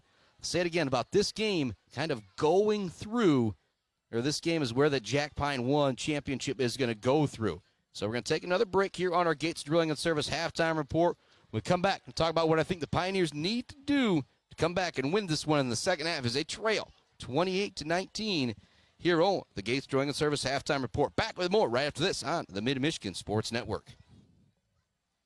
Joe Wentworth with Pradium Realty, Robin Stressman and Associates is a proud supporter of our local high school student athletes, working hard and showing pride for our community. For all of your real estate needs, go with Joe. Joe Wentworth with Pradium Realty, Robin Stressman and Associates, 989-817-1291. Weber Brothers Sawmill has been in the sawmill and logging business since 1950. Weber Brothers Sawmill buys standing timber and logs all over central and northern Michigan with National Hardwood Lumber Association certification. You can be assured of a professional job, from the marking and cruising of your woods through the harvest. Weber Brothers Sawmill is a proud supporter of our local high school student athletes. Let's head back to the action on the Mid-Michigan Sports Network. Welcome back inside our Gates Drilling and Service halftime report. All right, second half of this game. Clare Pioneers, what do they got to do? Well, they got to stiffen up a bit up front. You look at those first two drives, 12 plays, 12 plays. And then their last two touchdowns, both came on long pass plays. But if you're Ogemaw Heights, you're going into half saying that's exactly what we wanted to do on offense. But now Ogemaw Heights has something to figure out defensively themselves, as the Pioneers have been able to score 3 times since 7:48 left to go in the second quarter. And problem being 2 of those were answered back by long Ogemaw Heights passing touchdowns. Ogemaw Heights coming back on the field, and the shot to Ogemaw across the way. Nice support crew from the fans over there. But it is packed here. Homecoming night for the Clare Pioneers and a big game to boot. As I mentioned in the pregame, there's just so much on the line here tonight. One of the biggest games in the state. With Division 5, 4-0 Clare, Division 5, 4-0 Ogemaw Heights. Jack Pine 1 Conference goes through this game tonight, and definitely official that's going through this game tonight, as there'll be the only one team left undefeated in conference play, as it looks like Standish Sterling is going to go down to Gladwin, unless Standish makes a really, really impressive comeback in that one. But also, possible home field through a region is on the line here tonight. And also, that chance to just stay undefeated on the year, which is just such a big darn deal. 28-19 is the score here at the half. Our Gates Drilling and Service halftime report as we get ready for the second half. Clare, Ogemaw Heights, 28-19 our score. The Pioneers trail this highly touted Ogemaw Heights team. Again, if you're Clare, you've been down before. You were down last week. Matter of fact, last week you were down, is that 21-19, at your 21-19 at your 1-yard line with 4 minutes left to go in the fourth quarter. They drove it 99 yards, got into the end zone, ended up winning that game 26-21. They're going to have to make something happen here in the second half. They want to be able to win this one as they trail Ogemaw Heights 28-19. Ogemaw Heights will get the ball to start the second half. And I can pretty much tell you what their game plan is going to be. They're going to try and come out and punch Clare right in the mouth, as they did their first and second drives of the half. If they're able to come out, get a touchdown, and take 6 minutes off the clock like they did those first two drives, you're looking at 35-19 possibly with 6 minutes left to go in the third quarter. So, Claire, what do they need? They need a stop when we start this second half. We're going to take another break here on our Gates Drilling and Service halftime report. We'll come back. We'll continue to talk about what the Pioneers need to do to win this game in the second half. Maybe give us some more score updates as well. It's 28-19. Ogemaw Heights with the lead over Clare here on our Gates Drilling and Service halftime report. Back with more right after this.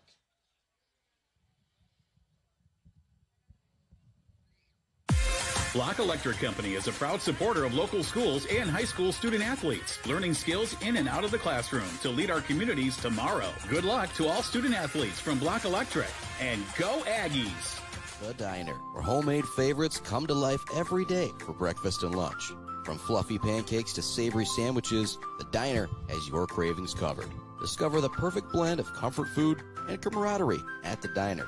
Join them every Friday night till 7 for their famous fish fry. The Diner on North Mission, Mount Pleasant. Let's head back to the action on the Mid-Michigan Sports Network. Welcome back inside the Gates Drilling and Service halftime report. Chris Bachman here on the mic, Adam Gursky on the camera, bringing you high school football coverage like nobody else before here on the Mid-Michigan Sports Network. 28-19, our halftime score. The Pioneers trail Ogemaw Heights. Ogemaw Heights will get the ball to start the second half. Feel like this drive to start the third quarter is going to tell the story of how this second half goes. If it's another 10, 12-play drive for Ogemaw Heights, I think they're going to be in good shape. And, again, if it's another 1-2-play drive on a long pass play, Ogemaw Heights, you feel like you're in good shape. But if you're Clare, if you can continue to be stifling in the run game like you were the last drive or two and make Ogemaw throw it, you got a chance in this one. I feel like the one thing Clare can't let happen is that long, long drive that ends with another 1-yard touchdown or so for this Ogemaw Heights Falcons team. One final send-off here on the Gates Drilling and Service halftime report. When we come back, it's Ogemaw Heights football. Clare trails 28-19. They got to make something happen. Mount Pleasant Heating and Air Conditioning has been family-owned and serving Mid-Michigan since 1962. They're dedicated to providing the best possible solution for your home or business. Mount Pleasant Heating and Air Conditioning is locally owned and supports our local community. For all of your heating and air conditioning needs, call Mount Pleasant Heating and Air Conditioning at 989-772-2881. Konwinski Construction offers a full range of construction services on small and large projects. Konwinski Construction is a leader in the community and are proud to support those student athletes who will be leading our community tomorrow. Konwinski Construction on Gopher Parkway, Mount Pleasant. Bryce Updegraff with Pradium Realty, Robin Stressman and Associates thanks the coaches and officials who put in the time to help student athletes achieve their dreams and goals. For all of your real estate needs, the Bryce is right with Bryce Updegraff. With Pradium Realty, Robin Stressman and Associates, 989-620-6595.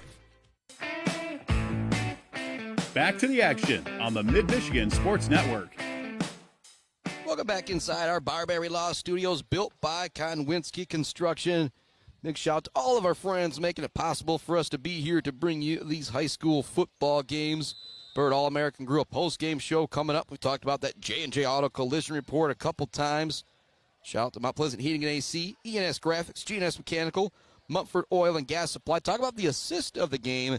That's got to be going to quarterback Ian Jones. Those nice 2 touchdown passes. Mr. Arthur also a touchdown toss. 2 of them. 1 to Weeks, 1 to Halachek. 28-19 our score. It was 14-0 Ogemaw with 7:30 left to go in our second quarter. Since then, it has been a battle. Pioneers need to get a defensive stop to open up this third quarter. Punt is going to take a Clare bounce. They look to dive on it and recover it. The ball is still loose. Coming up with it eventually is Ogemaw Heights in the speedster, Knitz, but he's going to be dragged out at the 15. What a tackle from Conan Weeks in the open field. And Clare just an inch away from recovering that one. And we do have a flag coming down. I don't think that was a horse collar tackle because it was kind of on the side. And right now, Coach Springer, he's not happy about the call either, but they are going to call that horse collar tackle on him. And so Ooh, that's going to change a whole lot. Instead of 1st and 10 at the 16, it'll now be 1st and 10 at the 30-yard line for Ogemaw Heights, as we're still waiting to see a mark off the penalty. And, ooh, that's a tough horse collar tackle going against Weeks right there as he kind of spun the guy around from the side. And it was a great momentum play as well, too, to start this third quarter. So it'll be 1st and 10 for Ogemaw at their own 31-yard line. See if the two big backs are back there in the backfield. They are, along with a third. Wishbone, full house, whatever you want to call it. Run to the far side of the field for the big tailback. We do have a flag coming in. I believe that's going to be a hold that's going to bring this one back. But Connor Lambert was able to turn the corner once again. We've seen the physicality from the big running back, but we see a little bit of the speed there as he uses that wide side of the field.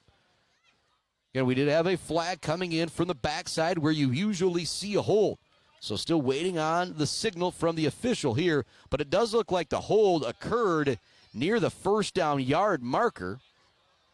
And it looks like it could be getting picked up as well from where they have the football marked. And Ogemaw's up on the play. They're ready to go, but still waiting on everything. And actually, just say it's a sideline warning on Ogemaw Heights. So it will be 1st down and 10 for Ogemaw. One play, 1 first down for the big running back, Connor Lambert. One wide receiver. Full house backfield once again. Quarterback Jones goes under center, hands it off right to the up man. It's going to be a pickup of 2 or 3. Nice tackle out there from the Pioneers. Like Bushy in on the play.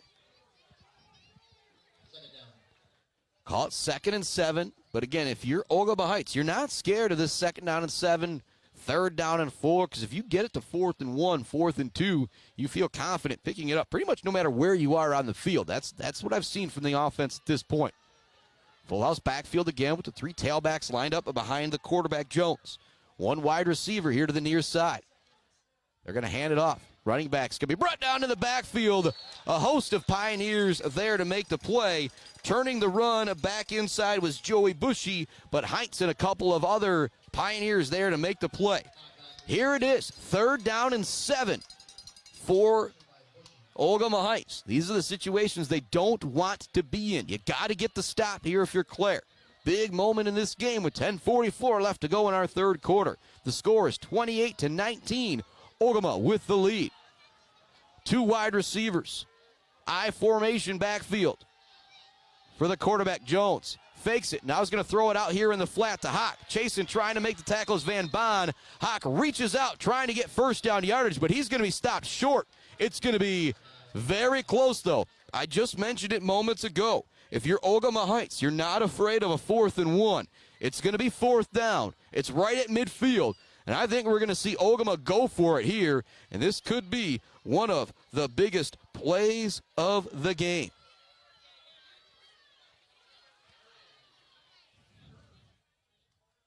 Ogemaw with a couple substitutions coming out. The speedster Knitz coming out to get a little bit bigger body in there for this blocking situation.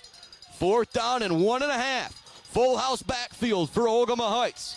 Clare ready to bear down. They hand it off right up the middle, and it's 1st down yardage for Lambert as he pulls the pile forward for 6 or 7 more yards. Again, Connor Lambert, that 6'2", 230, I'm going to call him right now. Again, I'm not standing next to him. I don't know his exact size, but he has been effective. And we do have a player down. It looks like Jones, the quarterback, has some issues for Ogemaw Heights.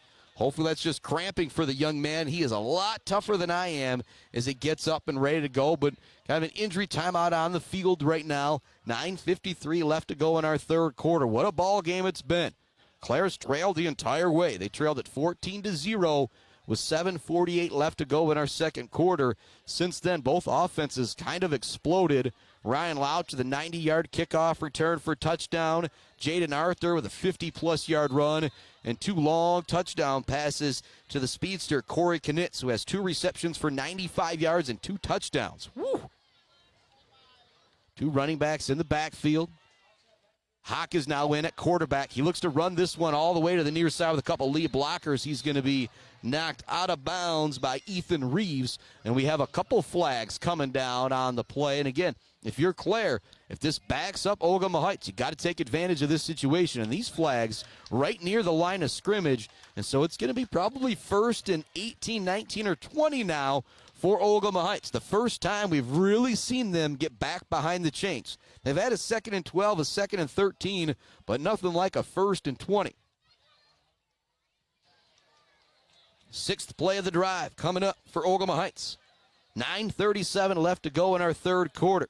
They've already ran nearly 3 minutes of clock off here.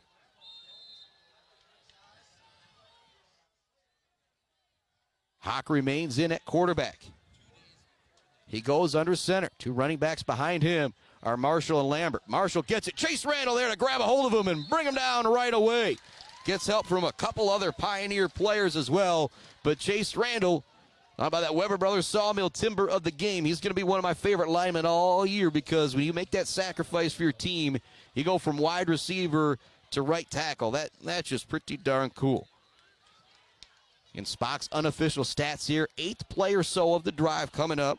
Started at their own 31. They've picked up 2 first downs. Penalty now has them backed up 2nd down, and we'll call it 18. 4 wide now for the quarterback, Hawk, as he goes back under center. As I say that, pardon me, back into the game is Jones. He throws it over the middle. It's going to be caught at the original yard marker, and falling forward for a couple extra yards is the wide receiver for Ogemaw Heights. Bringing in the catch is going to be Nolan Hines. And a great play there from the quarterback, Jones, who's back into the game after being out for a couple moments with an injury, to make it a 3rd down and manageable now. And now with where you are in the field, you're now inside the Clare 40, probably 4 down territory. We've already seen 1 4th down conversion here on this drive. Play coming in pretty slow right now for Ogemaw. Again, they continue to run the clock here. Drive already going on about 4 minutes to start this third quarter. 2nd down and 7. We're going to have a timeout on the field from Ogemaw. We'll keep the broadcast right here. 28-19 the score.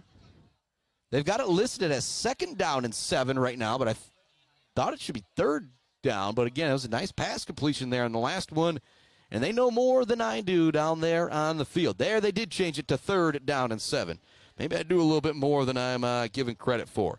Another touchdown for Midland Bullet Creek as they go up 23-24-0. And 4 minutes left to go in the second quarter. Ithaca all over Hemlock 38-0. The Oilers up 42-0. So we're going to have some running clocks out there with our other local teams. Still no update coming from Beale City, Lake City. We'll see if we can get anything coming from there. So I know that's a big game in the Highland Conference, but biggest game in the area tonight, it is right here with highly ranked Division V Clare and Ogemaw Heights. Ogemaw with a 28-19 lead here in the third quarter. Clare looking to get some momentum back on their sideline here on homecoming. This 3rd down and 7 play. Marshall will be lined up in the backfield. Not out there lined up at running back is Lambert here on this 3rd down play. 3 wide receivers for the quarterback, Jones. Hands it right up the middle to Marshall. Marshall's going to try and push the pile forward. He's going to get down to the 36-yard line. Here comes another 4th down play that you feel pretty comfortable about if you're Ogemaw Heights. Or I shouldn't say pretty comfortable, but more comfortable than others. I believe this is the 11th play of the drive coming up. It's 4th down, and we're going to call it 4. It does look like Ogemaw sending out the punting unit as they have a big change coming in. And I do see the kicker, punter, Angel Potter coming back in. And so Clare, possibly with the stop, but you have to be prepared for a fake in this situation. 4th down and 4. Clare's not going to send back a returner. Now Louch would drop back here at the final moment. And with him running back one earlier, you probably want Potter to send this one out of bounds if he can. Chase Randall almost gets back there for the block. Louch is going to let it go into the end zone, and it will just go into the end zone. A really nice bounce from Angel Potter, but it is the stop that they needed. 28-19 remains our score. The punt gives it back to Clare. A chance to make something happen. Again, I go back to the end of the first half. There was 1 minute left to go. Ogemaw had just had their second long passing touchdown, And instead of kicking it deep, they try and onside it, and it's recovered at the 50 by Clare. And they're able to score in that final minute and 4. That's how it got to 28-19 instead of 28-13. Ryan Louch will head into the backfield with Arthur. Fake the handoff. Arthur looking to run up the middle. Nowhere for Arthur to go. Defensive front continues to be strong out there for Ogemaw Heights. Under 7 minutes remaining here in this third quarter now. And this was about a 5-minute drive there, or just about, for Ogemaw Heights. So 3 drives from Ogemaw Heights, taking off about 20 minutes of game clock here on this night. But doesn't matter for Clare if they can cash in on this drive. Quick throw over to Halachek. He makes the catch. Stiff arms a man. Turns it back inside. Brought down at the 30-yard line. Really close to first down yardage. And in the Grayling game, we saw the speed of Halachek. If he gets into the open field, there's not really a whole lot of guys that are going to catch him. He made a nice stiff arm to turn it to the inside, but a good job by the Falcons swarming to the ball to make the tackle. 6:30 left to go, third quarter. Score remains 28-19. Looking to the sideline for the play is Arthur. In the backfield with him, Van Bond. Dane Alexander in the slot to his right. In the slot to his left is Ryan Louch. Louch goes in motion, now on the right. Want to hand it off to Van Bond. Van Bond's got his first hole of the game, and he bounces off a tackle and charges forward for extra yardage. You knew as soon as Van Bond got a hole, he was going to rip it off for a big run, and that's what we saw right there. Now Clare charging down the field. 3 plays, 2 first downs, as they're now just outside the Ogemaw 40, and quickly lining back up for the play, and jumping off sides is going to be Ogemaw Heights, so it'll be a free 5 yards for the Pioneers, and you start to feel the momentum come to the side of the green and white and leave the side of the yellow and brown, black over there for Ogemaw Heights. As Clare's out there in the green jerseys with the white lettering. Ogemaw out there in the white jerseys, kind of the brown, yellow lettering. Shotgun look for Clare. First down and 5. They send Louch in motion. Hand it off to Van Bond. Van Bond does a good job taking what's there, but it's not much. Maybe a gain of 1 or 2 yards. And that big offensive front and defensive front, Ethan Hawk, some of the others out there doing a great job for Ogemaw Heights. And I've mentioned Marshall a ton of times from his fullback position. He's lined up out there at defensive end. 2nd and 4 for Arthur and the crew. He's got 3 wide lined up to his right. He's looking that way. He's looking that way. Now he's flush. Throws it over the middle. It's caught by Ryan Louch into the open field. Dances by another defender. It's brought down at the 30-yard line. But it'll be another first down for Clare as they continue to move it down the field. And a late flag coming in against Ogemaw Heights is going to give another free 15 to the Pioneers.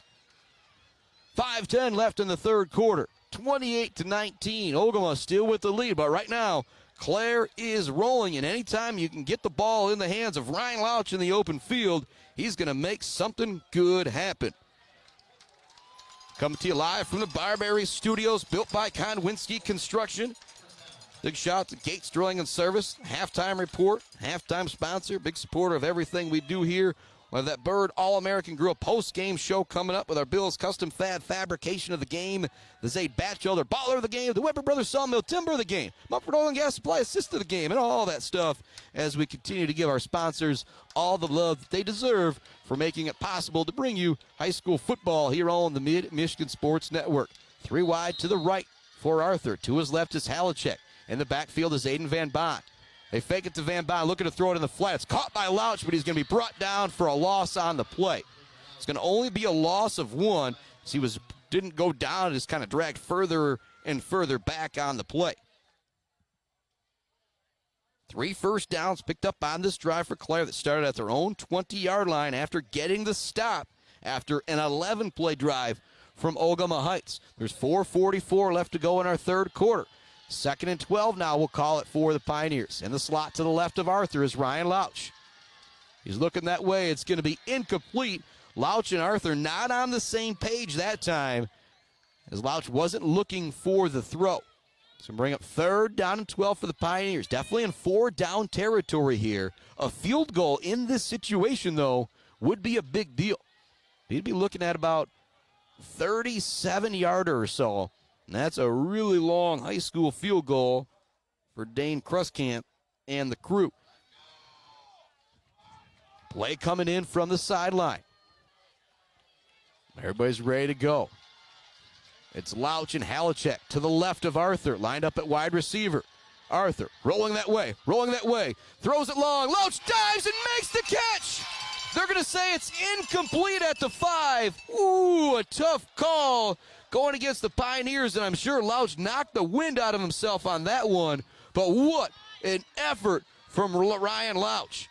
And that's a tough one right there, as he kind of kept control of the football, but it definitely hit the ground. But I feel like he had control of it. And it's now 4th down and 12 for the Pioneers at their own 20-yard line. They will go for it here. 28-19 our score. 4:29 left to go in the third quarter. This is not the game right here, but this is going to be the biggest play of the game so far. Van Baan lined up next to Arthur in the gun. Extra blocker back there. Arthur chased out of the backfield. He's going to be brought down for a sack. He couldn't even get the throw off. A big play from Ogemaw Heights. In the backfield with the sack is Brant Provost. And so it'll be 1st down and 10. Ogemaw Heights on the turnover on downs. And Arthur was flushed from the pocket. He wanted to set his feet just to launch it downfield if he could, but give credit to Provost for closing so quickly. Didn't allow time for Arthur to just even toss it up there. There was nothing he could do except hold on to the football, because if that would have been a loose ball, there was nobody between Provost and the end zone. 4:24 left to go after Clare stalls out. Ogemaw right back out there offensively. They pitch it, trying to find some room is hot, but there's nowhere for him to go.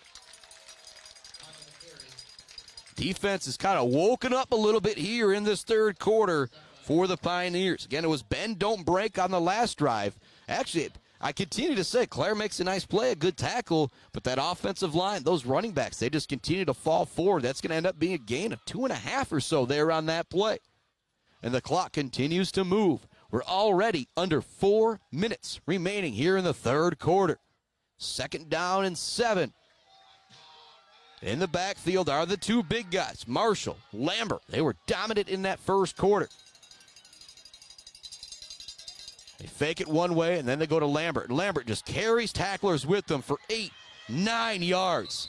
Lambert was wrapped up at the line of scrimmage, but his forward momentum takes him maybe 10 yards further down the field. That's what happens when you get into that weight room and you're already a good athlete.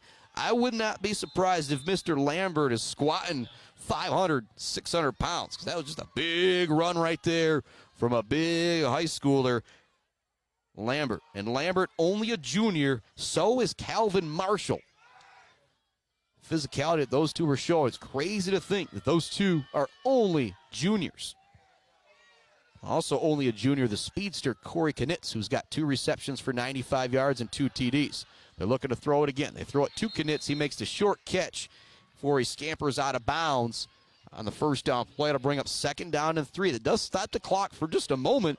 Seems like it's the first time it's really stopped here in this third quarter. 3:03 left in that third. 28-19 our score.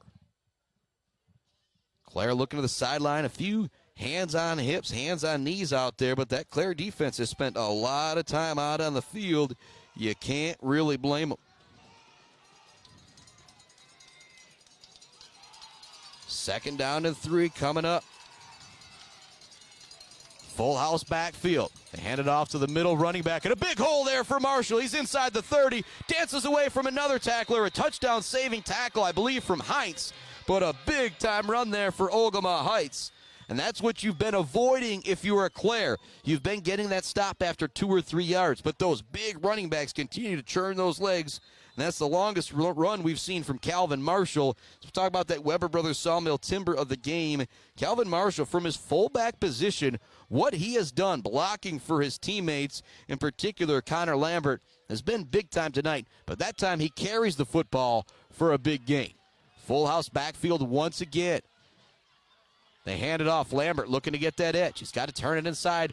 But again, after contact, he picks up another 4, 5, 6 yards. And if you're Clare, you're making contact after a yard or two, but that's what this offense, that's what these running backs are about. It's not about speed. It is about being physical. And they have been ultra physical here, particularly in this third quarter. It's the second or third run we've seen from Marshall or Lambert on this drive where it should have been maybe a yard or two, but it turns into 3, turns into 6, turns into 8 on that particular play.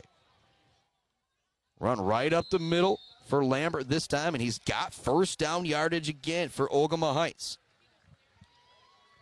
Ogemaw Heights got the ball to start the third quarter. They ran 11 plays before they had to punt. Clare got it back with 7:17 left in the third. They ran 10 plays, ultimately turned it over on downs on a 4th and 12 deep inside Ogemaw Heights territory. Ogemaw then got it on this drive with 4:24 left in the third quarter. They've ran 7 plays. They picked up 3 first downs. They have it first down and 10 at the Clare 13-yard line. And there's a player down on the field. Ogemaw has had some issues with possible cramping here tonight, it looks like, because guys have had to get stretched out. They've come out and they've been able to come back out onto the field. But this Ogemaw Heights team, as good as advertised, and Clare is right there, just right there. There's just been a few moments in this game. You take away those 2 long pass plays like my buddy Gursky was saying at the half. This is a whole different ball game when you make Ogemaw go that 3 yards on a cloud of dust down the field. Clare has shown the ability to bend, not break if they keep them out there. But he got the feeling if Ogemaw is able to score here, they're going to be in really good shape. It's 28-19 right now with 1:43 left to go in the third quarter. And we've seen 2 4-minute drives or so from Ogemaw Heights and 2 6-minute drives from Ogemaw Heights. You go up 3 scores, you feel really, really good. 1 more long drive, and Clare won't have enough time to come back in this game no matter what they're able to do offensively. Send a man in motion, handoff up the middle for the big running back, and he's going to jet down to the 2-yard line. It'll be another first down for Ogemaw Heights, and it'll be first and goal. Just over a minute remaining here in the third quarter. And some type of big defensive play is going to have to happen for Clare. We haven't had a turnover yet in this game. Something like a fumbled snap, right punch to the ball, Peanut Tillman style. Something needs to happen for Clare. And again, with their offensive firepower, I'm not saying they're out of this game if Ogemaw Heights scores here. But if Ogemaw does score here and has another good drive, I don't think Clare's going to have enough time to put 3 scores on the board. Looking to charge in from another yard out is the quarterback, Jones. They're going to mark him just outside the goal line. 11th play or so of the drive coming up. 4 first downs picked up by Ogemaw. And Ogemaw, I don't know if they're going to have to run a play here. The play clock and the clock on the scoreboard are right about the same. At 28-19 the score. Ogemaw with a touchdown here. Really feel good about going to 5-0 on the year and taking control in that Jack Pine 1 conference and being the only undefeated team left, as Gladwin looks like they're going to take out Standish Sterling tonight. It was Standish, it was Clare, it was Ogemaw, the last 3 undefeated teams. They will snap the football. They look to hand it off up the middle, and the fullback is hit right away, but somehow, again, charges forward to get into the end zone for the short TD run. That is the third 1-yard touchdown run of the evening for Ogemaw Heights, and it was Marshall on the carry that time. It's now 34-19 Ogemaw with the lead. We do have a player down on the field for the Pioneers. Give some more love to one of our big sponsors, Isabella Bank, as we got it on the scoreboard right now. You wonder what Isabella Bank does to support your local school, this, that, and the other. Well, take a look at your scoreboard. If not at your football field, maybe in your gym, maybe out at the baseball field, and you're going to find one of them most likely that has Isabella Bank below it because they're a supporter of all things local high school sports and just pretty much all things local. An injury timeout here, 34-19 our score. It is the end of the third quarter. Coming out for an extra point still will be Ogemaw, and then we'll head to the fourth quarter where Clare is going to have to put something special together. And an interesting decision possibly here if you're Ogemaw Heights. Right now the score is 34-19. I talked about it being 3 scores. Right now it's technically still a 2-score game. If you're Ogemaw, if you come out and go for 2 here to make it 36-19, it then does turn into a 3-score game. And so with it being a 15-point lead, Clare already needs to get a touchdown and an extra point and a touchdown and a 2-point conversion. So I don't think it would be a bad move by the Ogemaw coaching staff to come out here and go for 2 and make that a 3-possession game. Getting up so much tougher than I am is Brendan Burton as he comes off the field. And we'll see if Ogemaw comes out going for 2. No, they're going to come out for an extra point. I'm a little miffed by that as well, because you could take this and make it, I guess 16 points is still a pretty commanding lead when you have to get the 2 touchdowns and 2 extra points. But when you can make it a 3-score game, I don't know why you don't try and do so. And it's not going to be a good hold, and Clare's going to be able to bring them down to keep it to 15. So maybe a little momentum for Clare heading to the 4th quarter. They're down by 2 scores. 34-19, Ogemaw Heights leads it. We're going to take another break here on the Mid-Michigan Sports Network. When we come back, it's the 4th quarter. Clare, got to make something happen here on the Mid-Michigan Sports Network. For grown and mid-Michigan moms, visit Bryant Family Farms in Shepherd. Moms love mums, so show your mom some love with Bryant Family Farms. Bryant Family Farms also offers maple syrup, pumpkins, beef, goats, and fresh-cut flowers. With you-pick, bouquet arrangements, and subscription flowers. Show your mom some love this fall with Bryant Family Farms, 3.5 miles south of the casino on South Leeton Road. Visit BryantFF.com or call 989-304-1200. Hey, Rowan, want to toss the ball around? No, thanks. A quick game of chess? Maybe later. Want me to teach you to ride a bike? Papa, we did all that when I was little.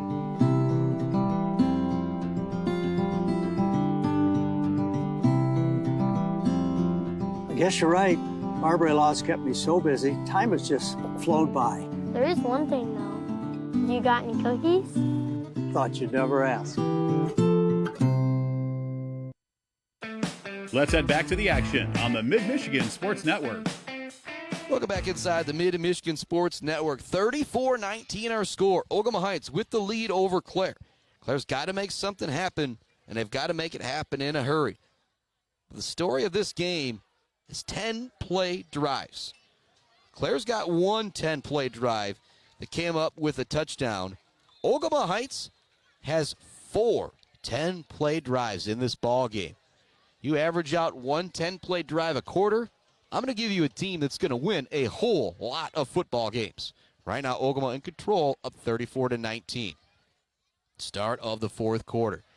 Kick is going to be fielded at the 35-yard line, and Ogemaw, after that return from Ryan Louch, has said, we're not going to let Ryan Louch return the football anymore and get a running start at us. Again, big love to some of our sponsors. We've got your Bird All-American Grill post-game show coming up. Hopefully it's still a long ways away from that one. Clare's got some work to do to try and get back into this one. Talk about the Bills Custom Fab fabrication of the game, the Zaid Batchelder baller of the game. A look ahead to what we've got coming up next week, because we're jam-packed next week with 3 broadcasts. Got volleyball on Tuesday, football on Thursday, and football on Friday. Shotgun look, 4 wide receivers for the Pioneers on this 1st down and 10. We've got to start going downfield. Arthur has the capability to do so. Dane Alexander goes in motion. They fake it to him. Arthur looking to pour it up the middle. He's going to pick up 3 or 4. And a nice job by Alexander letting go of that one. That's about as late as you're going to see in high school football. The quarterback pull it out of the potential running back's belly on the option. No, those two have worked on that jet sweep a whole lot. 4 wide again for Clare. Again, they've got the ability to score with big plays, but it's going to really come down to the defense. If they can get into the end zone here, they need a quick stop. Alexander goes in motion once again. They fake it to him. Looking to go downfield is Arthur. It's just a little too long over the outstretched arm of Ryan Louch. If he would have brought that in, he'd still be running into the end zone. But a good throw by Arthur. A nice route by Ryan Louch, but when you're in high school football, it's not always going to be perfect. Just needed to be perfect on that time. Louch just missing that one. Arthur just missing that one. Now 3rd down and 7 for Clare. And you really don't want to put yourself in 4th down here. So you probably have to punt it away because you're inside Ogemaw territory. That'd really give them a chance to churn some more clock. Arthur drops back, looks to throw. He's got Ryan Louch open in the flat, well, not the flat, 1st down yardage on the out throw. That'll move the sticks for Clare. They've got to get up on the ball and continue to move. We do have a Ogemaw Heights player down as they continue to deal with some cramps over there on the far side of the field. Coming off the field, getting themselves a little break as Rob Hockey has played really hard tonight for that Ogemaw team. It looked like there might be an injury timeout, but nope, he is tougher than I am. He gets off the field, and we are set and ready to go. Might actually cost Clare a few seconds there on the play clock. There's now 12 seconds remaining on the clock, but they're going to be ready to go. 4 wide receivers for Arthur. Quick throw out to Halachek. Wants to make a man miss. Maybe had a chance to pitch it to Louch, but it'll be a completion on first down. And Clare's been successful when they've spread out Ogemaw Heights and thrown it. It's been really tough to run it up the middle against the stout defensive front of the Falcons, but it's now 2nd down and 2 as Arthur continues to throw darts out there. 4 wide receivers for the senior quarterback. They're going to send Ryan Louch in motion and run it to him with an option. They pitch it to Louch. Louch turns the corner. He's got a big opening, dances away from a tackle, gets away from another man. He's brought down at the 20-yard line. Ryan Louch just refuses to quit on this evening. He continues to make big plays.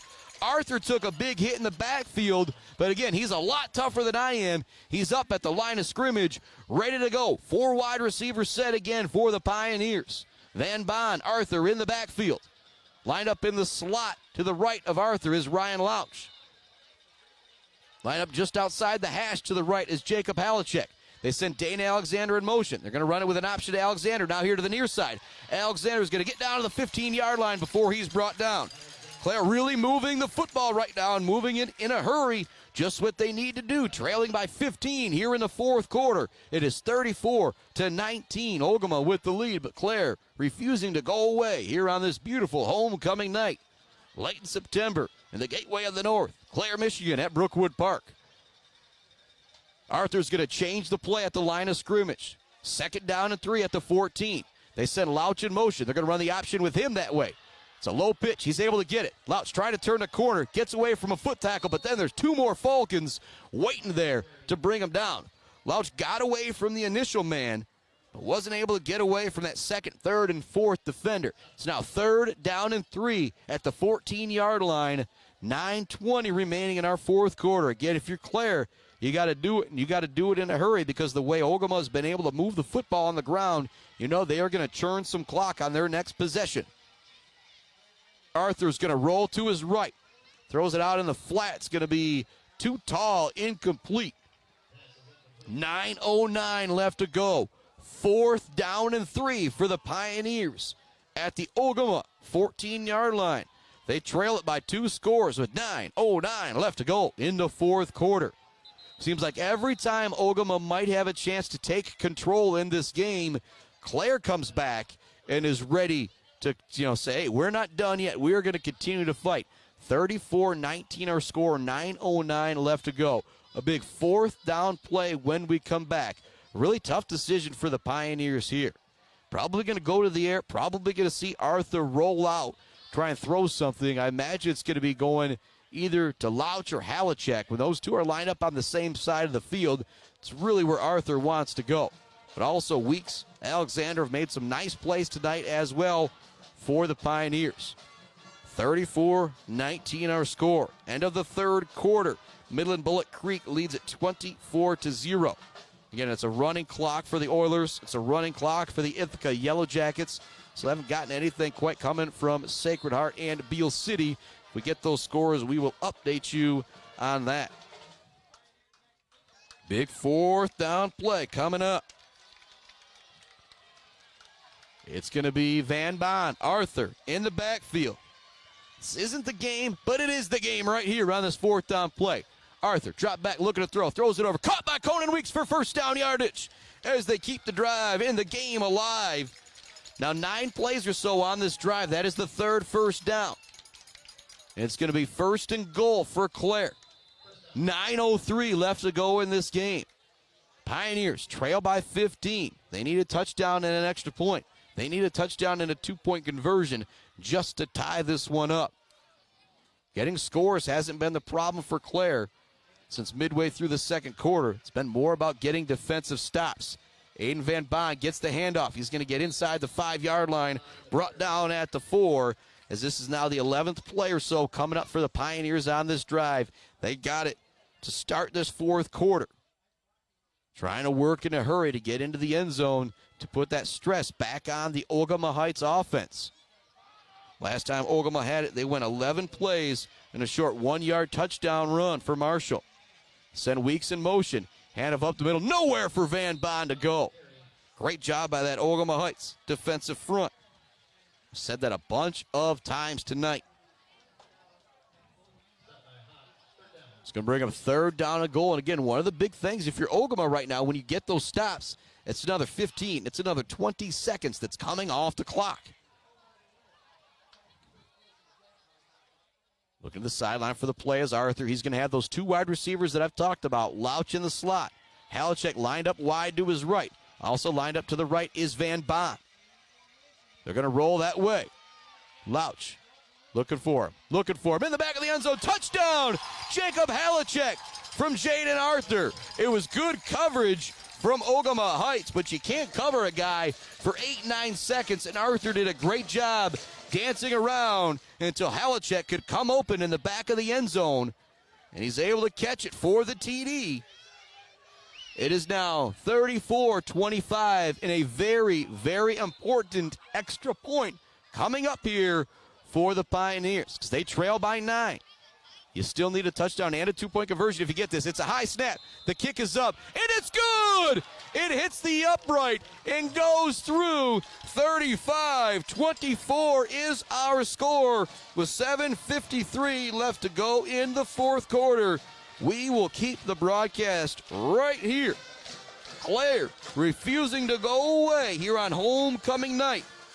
And I've said it a bunch of times. I still feel like there hasn't been a turnover in this game. If Clare can come up with some type of turnover here, they still need a touchdown and 2-point conversion just to tie the game. Ogemaw Heights has had 4 10-play drives. You cannot give up another one here if you're Clare. With 7:53 left to go in the fourth quarter, our score now 34-26. Clare refusing to give in here on this homecoming night. And some breaking kind of big sports news. The Chicago White Sox have broke the all-time record for losses, and the Detroit Tigers have clinched a playoff berth. Tigers have been one of the best teams in baseball since the All-Star break. Not something I expected. Didn't expect to be mentioning the Detroit Tigers here at a high school football game September 27th. But when they come back like they have, again, been one of the best teams in baseball since the break. But Clare wants to stay the best team in the Jack Pine Conference. They trail Ogemaw 34-26, 7:53 left to go in our ball game. Krustkamp lining up for the kick. He's going to send this one. It's going to be a fair catch called for at the 36-yard line. Connor Lambert makes the fair catch there. You may think, well, kind of a weird fair catch for him because he's the running back, but no. That young man just continues to make great play after great play after great play for Ogemaw Heights. There's no point of him trying to run that one back without any blockers in front of him. And so it'll be first down and 10 for Ogemaw at their own 36-yard line. 7:53 away from a victory. Clare has to get the ball back somehow without letting Ogemaw into the end zone. One wide receiver look. I formation with 2 tight ends lined up to the right of the quarterback. Handoff to the big man, Lambert.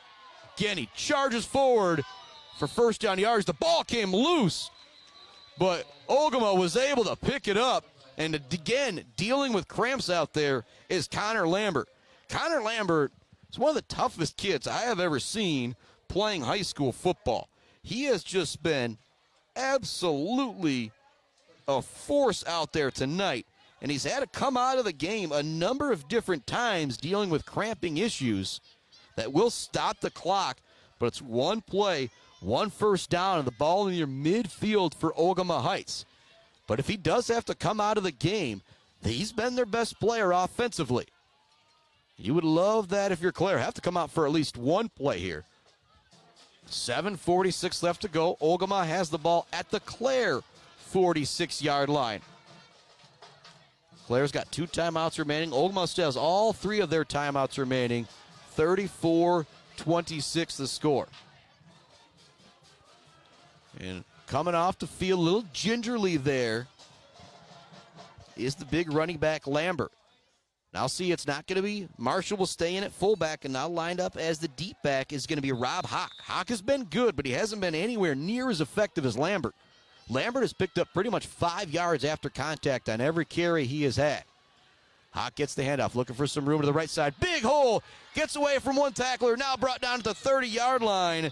As I mentioned, him not carrying tacklers like Mr. Lambert. Hawk does it there for first down yardage. And Ogemaw continues to roll. 2 plays, 2 first downs on this drive. They haven't taken off a lot of clock, but it doesn't matter when you're turning it downfield like they are. Back in with the play is the quarterback, Ian Jones. Maybe a little confusion out there right now from Ogemaw at the wide receiver spot. But running all the clock he can, waiting for that back official to start counting things down, or you actually have the digital clock here at Clare High School. One under center is Jones. They hand it off the deep back. Hawk looking to get that outside edge. Big hit out there by several Clare Pioneer players. We also have a flag coming in. If this is a hold, oh boy, that's going to be big for Clare. Waiting to see the actual call, and it will be a hold. Backing up Ogemaw Heights. Oh boy, this is going to be a big deal right here. You had 2 plays, 2 first downs, and it looked like a solid gain of maybe 2 or 3. But that'll back them up. It's now going to be first down and 20 for Ogemaw Heights. And this is just what the doctor ordered if you're the Clare Pioneers. You can hear the bleachers rumble a little bit here at Brookwood Park. You might hear me say more than 11, but Louch, Weeks, Harsh, Heinz, Halachek, Bushy, Sabish, Van Bont, Randall, Burton, Gauthier, all ready to go now. First down and 20. Ogemaw Heights backed up. They're in the I formation look. Back in the game is the big man, Lambert. They're going to look to throw the ball. Chase Randall giving chase to the quarterback. Quarterback's going to go down after a gain of 1 or 2. Smart decision by Jones, not throwing that one down the field, really knowing the time and situation that they've got the lead and time is on their side. So I really like the quarterback somewhat eating that one right there for the short gain. And Lambert is back out there at running back. Again, Connor Lambert, that kid has been very, very tough tonight. Think about that Zaid Batchelder, baller of the game. I don't think I'm going to give it to anybody from Ogemaw, a little bit out of our listening area and ClassicCountryHits.com here, broadcasting the game for them. But boy, Lambert has been special tonight, along with Marshall from his fullback position. They hand it off on the reverse.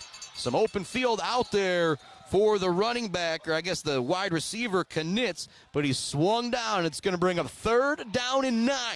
6 minutes left to go in the 4th quarter. Pioneers trail it by 8. Definitely 4-down territory again here if you're Ogemaw Heights. If you don't pick this up, you're going to look to run it on 4th and 5. You're not going to punt it from your own 25-yard line. Coming out of the game right now is Lambert. I am pretty shocked to see that. I think we're going to see them go to the air here without Lambert at running back. And we got a flag. It's going to be a false start. It's going to back up Ogemaw another 5 yards. So now it's 3rd and 14 instead of 3rd and 9.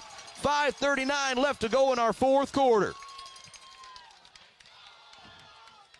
We'll see if Lambert comes back into the game now. What a game it is. 34-26. Clare trying to stay alive. I formation look.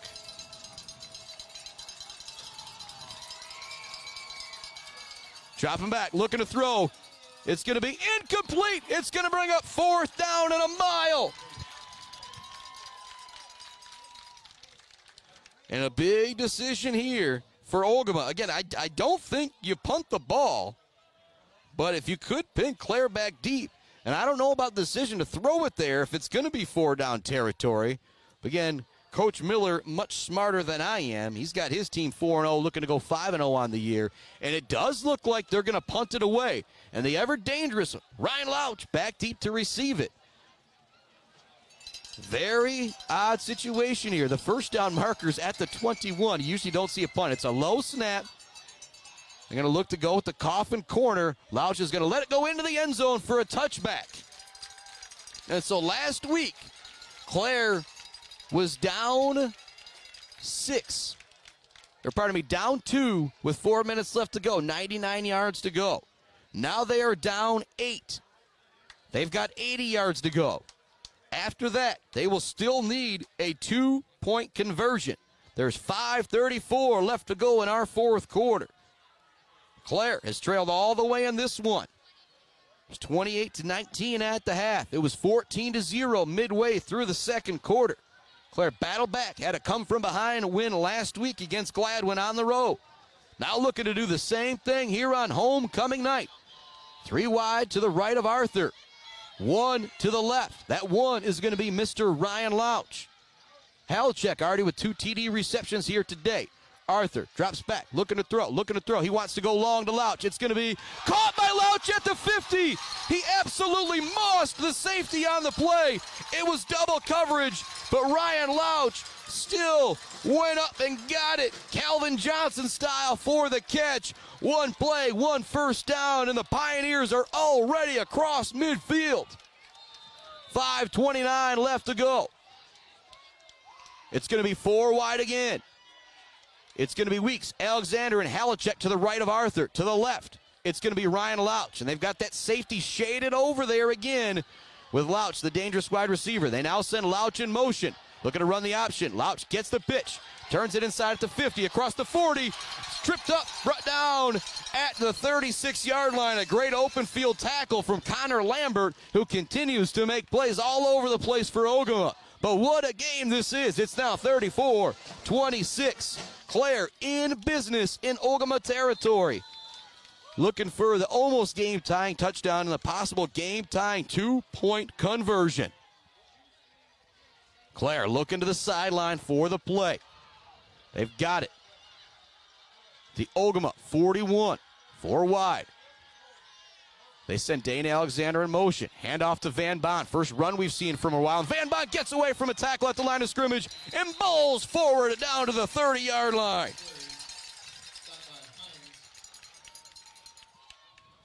4:25 left in the fourth quarter. Clare trails by 8.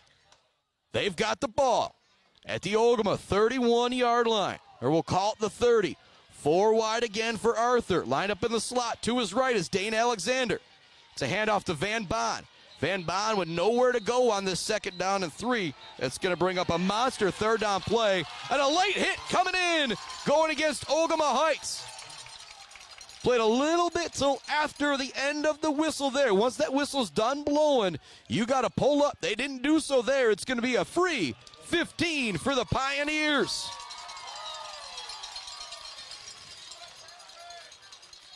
So it would have been 3rd down and short. Instead, it's 1st down and 10 for the Pioneers. And this is the first time that you feel like Clare really has all the momentum right now. But again, it's still a really steep situation as they need the TD and the 2-point conversion. 4 wide again for Arthur. He's dropping back, looking to throw. Quick throw out to Halachek. Looks to dance away from him, man. He gets away from him. Dives for the end zone. Touchdown! Halachek is in for his 3rd score of the game from 15 yards out. And Clare, a 2-point conversion away from tying this game. And even if they don't get it, they still scored so fast. They could have a chance to get the ball back. Actually, are they not going to give it to him? No, they're going to say he wasn't in. I'm waiting to see. No, the points are on the board now. And Clare is lined up for 2. I thought I saw 1st and goal over there. Pardon me. 34-32. 3:57 left. Shotgun look again for Arthur. Here comes the 2-point conversion to try and tie the game. Arthur takes the snap. He's rolling to his right. Caught by Louch. He's in. He's in. We are tied. 34 apiece with 3:57 left in the fourth quarter here on homecoming night. The Pioneers battle back. With 4:24 left to go in the third quarter, it was 34-19. With 7:20 left in the second quarter, it was 14-0. But just like last week at Gladwin, Clare battles and battles and battles, and they have now tied the game here on homecoming night at 34 apiece with 3:57 left to go in the fourth quarter. But watch out, Ogemaw Heights. They have had 4 10-play drives on this night, or maybe 5 10-play drives. No, just still 4. Still 4. They still have a chance to come down and win this game. They have all 3 timeouts remaining, and with 3:57, they have an opportunity to put together that 3 yards and a cloud of dust. We are now tied at 34 apiece after the 2-point conversion goes to Mr. Ryan Louch, and Ogemaw Heights will get it with 3:57 left to go in the ball game. And we are tied. And I'll say it again. We still haven't had the turnover in this game. I said at the beginning, big plays, turnovers are going to be the difference. And Clare's had a couple short kicks here and there. I don't know if we'll see that this time, but you do have some very dangerous speed back there to return things for Ogemaw Heights. Croskamp is going to start right at the 30. Tried up to kick this one away. And they will kick it deep. It's going to be received at the 5-yard line by Ogemaw Heights. They kind of run a little fake there to try and confuse some people, and it's going to work. But we do have a flag coming in. If that's a hold, and it backs up Ogemaw Heights, watch out. Again, I'll say it again. It's yet to have a turnover in this game. It's been very well played. In these type of games, who's going to make that big mistake, that big turnover, and that will be a hold going against Ogemaw Heights. And so that is going to back them up, half the distance or so. And so not a good spot for Ogemaw Heights. And you can see right now, Coach Springer pumping up the crowd, saying, let's go, baby. And you got to love the passion coming from the coach. 3:51 left to go. As good as advertised. I said it in the pregame, one of the biggest games in the state here tonight, and it has lived up to the billing. Clare trailed 14-0 in the second. They trailed 34-19 in the third. But here we are, 34-34. 3:51 left to go. Ogemaw back up to their own 7-yard line. But the way they've ran the football tonight with Connor Lambert and Calvin Marshall, I don't think they're worried about being backed up. But again, Lambert coming off the field offensively once again. Very surprised to see that. Only one running back in the backfield for Ogemaw this time.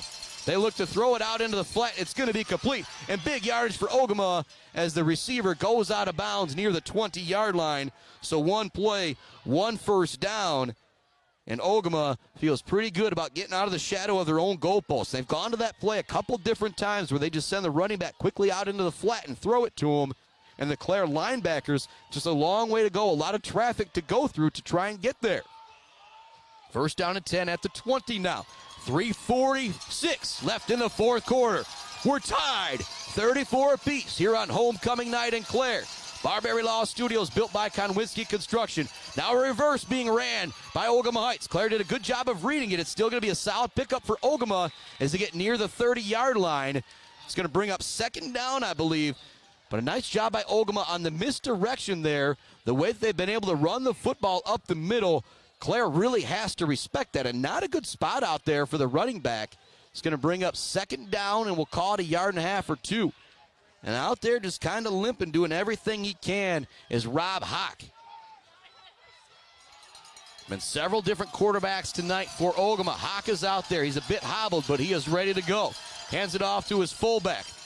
And the fullback stood up at the line of scrimmage. Nowhere for him to go. That's going to bring up third down here for Ogemaw Heights. No, they're going to give them the first down. Ooh, a good beneficial spot out there for Ogemaw. The clock continues to run.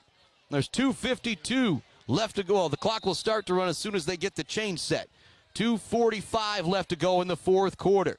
Taking their time, coming in with the play as Ogemaw Heights. They still do have the benefit of 3 timeouts. And I'll say it again, I am still waiting for the first turnover, the first big mistake of this game. Timeout on the field from the officials now with 2:36 left to go in our ball game. Again, a big shout out to Mount Pleasant Public Schools, J&J Auto, Konwinski Construction, Weber Brothers Sawmill, Boomers Lawn Care, Mid-Michigan Industries, Gross Farms and Brad Gross Electric, Bogwa Benga and Bradley, WW Construction, the Diner, Hanging by a Thread, and all of the great sponsors who make it possible for us to bring you local high school football here on the Mid-Michigan Sports Network. And oh boy, what a Friday night it has been. We're tied at 34 apiece. 70 yards away from the end zone is Ogemaw Heights with 2:36 left to go in the fourth quarter. If you're Clare, you're really thinking, hoping, wishing, praying for overtime now at this point. But I'll say it again, Ogemaw not very comfortable going to the air. They've had a couple long wide open pass plays here tonight. But if you're Clare, you got a feeling, force Ogemaw to go to the air here. Maybe you can get that mistake you want. Back in at quarterback is Jones. He's looking to throw it. They're going long. Out there again is the receiver, and it's going to be caught at the 30. It's the third time getting behind the defense is Mr. Knitz. I just brought it up right there, try and make him uncomfortable and throw the football, but wide open was Knitz for the third time tonight as the speedster shows the Jets. Halachek does make the touchdown saving tackle. And we've seen a pretty effective extra point game from Ogemaw Heights. But if you're Clare, you're still a long way from being out in this one. First down and 10 at the 23 for Ogemaw Heights. I think this is the sixth play of the drive or so. They picked up 3 first downs. The deep back, he's back in there. The big man, Mr. Lambert. In front of him, Mr. Marshall. These two at fullback and tailback have been very effective tonight for Ogemaw Heights. Quick shift of the defense for Clare. Jones waiting to go under center as the clock starts to run. Got about 10 more seconds to run off here before he's going to go under center to take the snap. First down and 10 for Ogemaw. Just inside the Clare 25-yard line. We're tied at 34 with 2 minutes left to go. Getting the handoff is Lambert. Plugs ahead for 2, 3, 4 yards. And again, Lambert, every time Lambert gets hit, he picks up an extra 3 or 4 yards before he goes down with that big frame and the work that he puts in. And as I say that, he does not get a great spot out there. It's going to bring up second down and 7, and the clock continues to run. Still 3 timeouts for Ogemaw Heights. I wonder how comfortable they feel with their kicker coming out for a possible game-winning field goal. I formation look once again. They fake the handoff. They throw it out to the flat. It's going to be caught. Ryan Louch turns him back inside, and the receiver is going to be brought down to make it third down. The clock will continue to run. It's going to bring a third down and 1 or 2. Oh, boy, what a game this has been. We are tied at 34 apiece. Timeout on the field from the Clare Pioneers. Third down, and we're going to call it 2. And so if you're Clare, you really want to sell out here and try and get this stop. But the scary thing for Ogemaw Heights, if they feel comfortable kicking the field goal, they could go to the air here. If they feel comfortable running it on 4th down and 2, which from what we've seen from them tonight, they would be. Ooh, boy, still a lot of options for Ogemaw Heights. And if you're Clare, you just got to keep them out of the end zone, force that game-winning field goal opportunity that's going to put a whole lot of pressure on the kicker, Angel Potter. But Angel Potter has been one of the better kickers, punters I have seen this year for Ogemaw Heights, which is something to think about. Beale City all over Lake City, 52-8. So lots of running clocks in the area. Big shout out to Nate Batchelder for that score. Shepherd falls 24-0. Ithaca running clock, Mount Pleasant running clock, Beale City running clock. Sacred Heart Academy, I think they were going to be in pretty good shape down in Vesterberg. We'll see if we can get some updates from that in our Bird All-American Grill postgame show. But hopefully, we're still a little ways away from that Bird All-American postgame show. Third down and 2, 1:18 left to go. Full house backfield for Ogemaw Heights. One wide receiver. They hand it up the middle, and I don't know if he got it. It's going to be really close. Just falling forward a bit was the ball carrier near the line of scrimmage, and it's going to bring up 4th down and short. 10th, 11th play of the drive coming up here. It's 4th down and 1. If you're Ogemaw, if you have that field goal kicking unit, This is the time you trot it out there, or do you go for it on the 4th and 1? What a tough decision for Coach Miller and the crew over at Ogemaw Heights. And if you're Clare, you got one more stop to make, and you can give yourself a chance to win this game possibly in the 4th quarter. There's still 1:13 left to go, and Clare's big playability, they've shown it all night long. 4-0 Clare, 4-0 Ogemaw Heights, coming down to the nitty-gritty here in the 4th quarter. 4th down and 1 for Ogemaw at the Clare 15-yard line. Shot J&J Auto Collision, Mount Pleasant Heating and AC, Konwinski Construction, Weber Brothers Sawmill, GNS Mechanical, ENS Graphics, Mumford Oil and Gas Supply, along with our friends, Barberry Law, Gates Drilling and Service, Bill's Custom Fab, and the Bird All-American Grill. Full house backfield. Jones lining up to go for it here on 4th down. They snap the football. They hand it off, and it's a big hole up the middle, and a touchdown for the ball carrier. And, of course, going in is Mr. Lambert.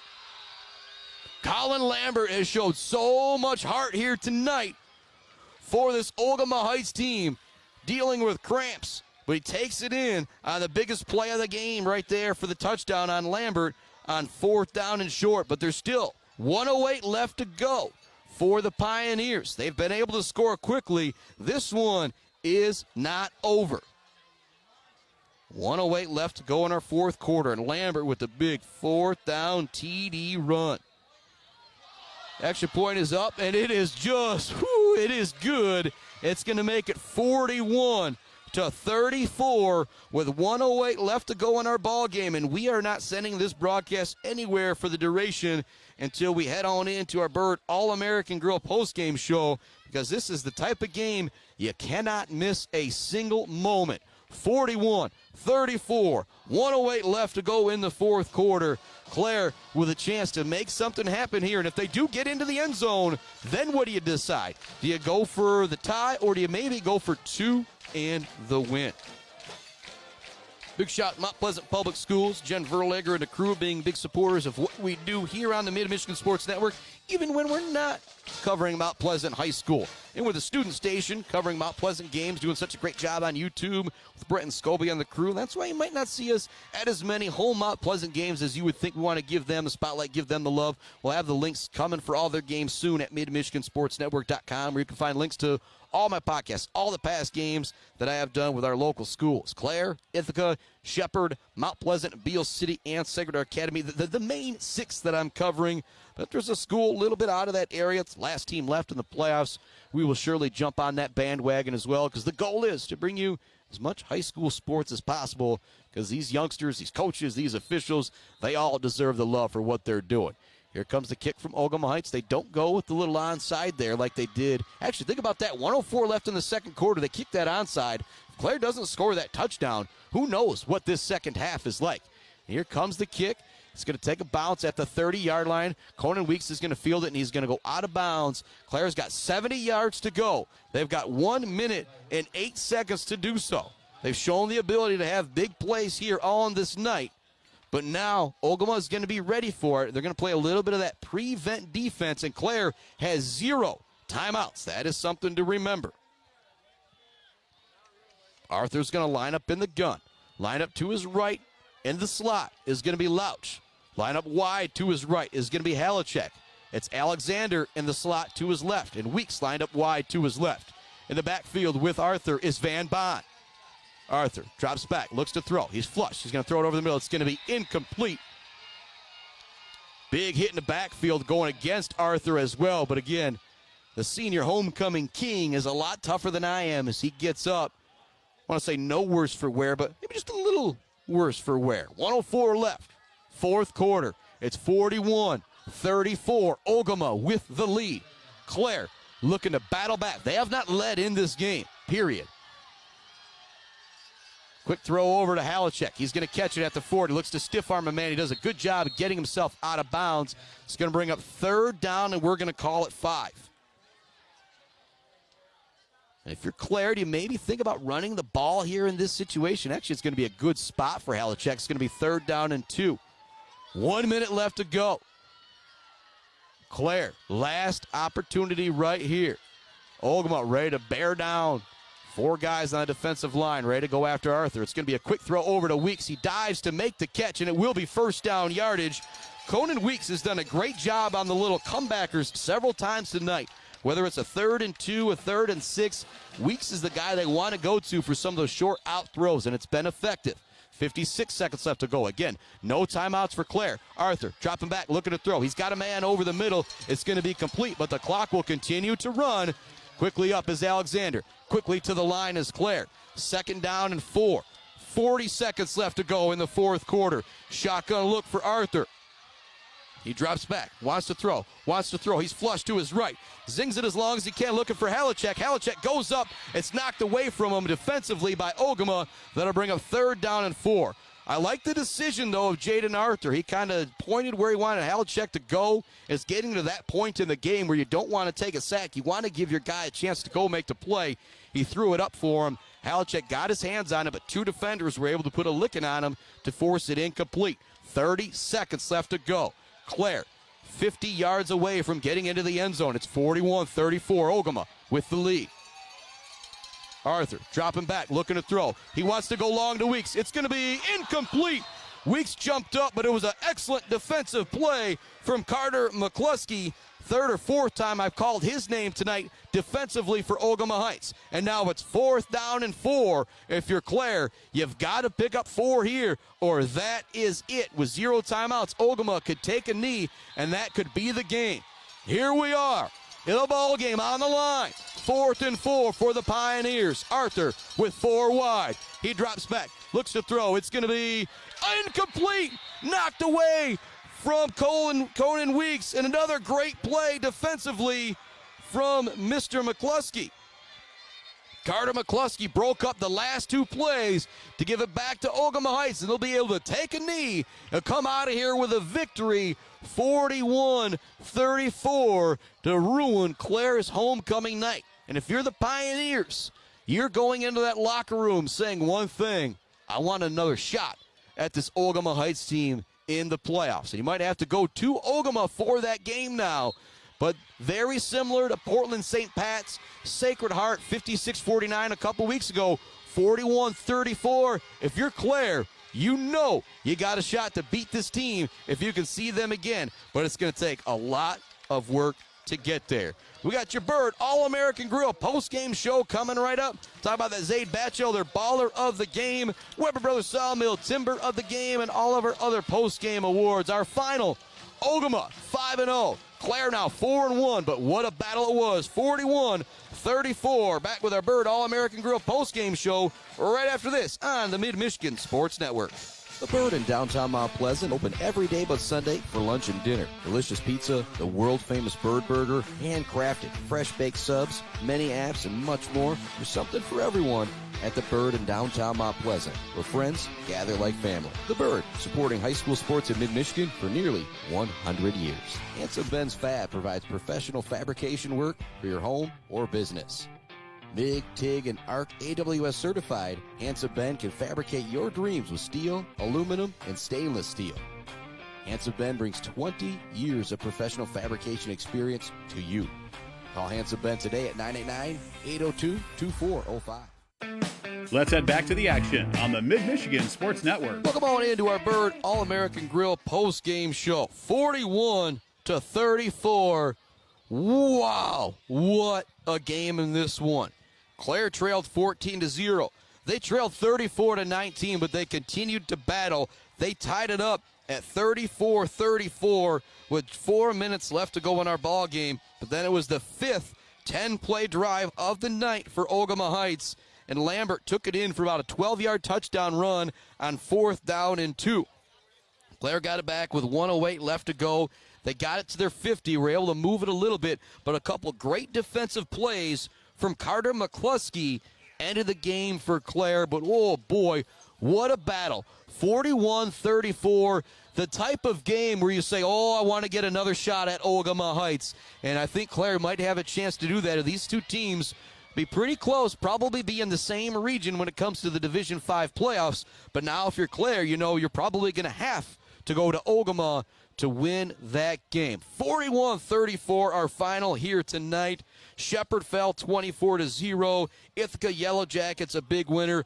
Beale City a big winner. Mount Pleasant a big winner. Still haven't seen anything from Sacred Heart Academy. I feel like they were feeling in pretty good shape heading down to Vesterberg to take on the Wolverines. But it's time to start thinking about our Zaid Batchelder baller of the game, Mumford Oil and Gas Supply assist of the game, and all of that good stuff. Weber Brothers Sawmill timber of the game. Talk about Chase Randall going from wide receiver to right tackle.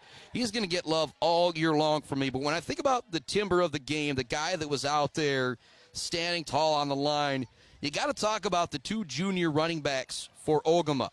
Number 37, Calvin Marshall, and number 22, Connor Lambert. Two of the most physical wide receivers that I have ever seen playing high school football. And I've watched a lot of Beale City. I've watched a lot of Mount Pleasant and some Sacred Heart, seeing how they run the football. Connor Lambert, when he got the ball going downhill, if you hit him at the line of scrimmage, it was going to be a 3-yard gain. If you hit him after 4 or 5 yards, it was going to be a 10-yard gain. It was just a fantastic game from Connor Lambert. And blocking, leading the way most of the time, was Mr.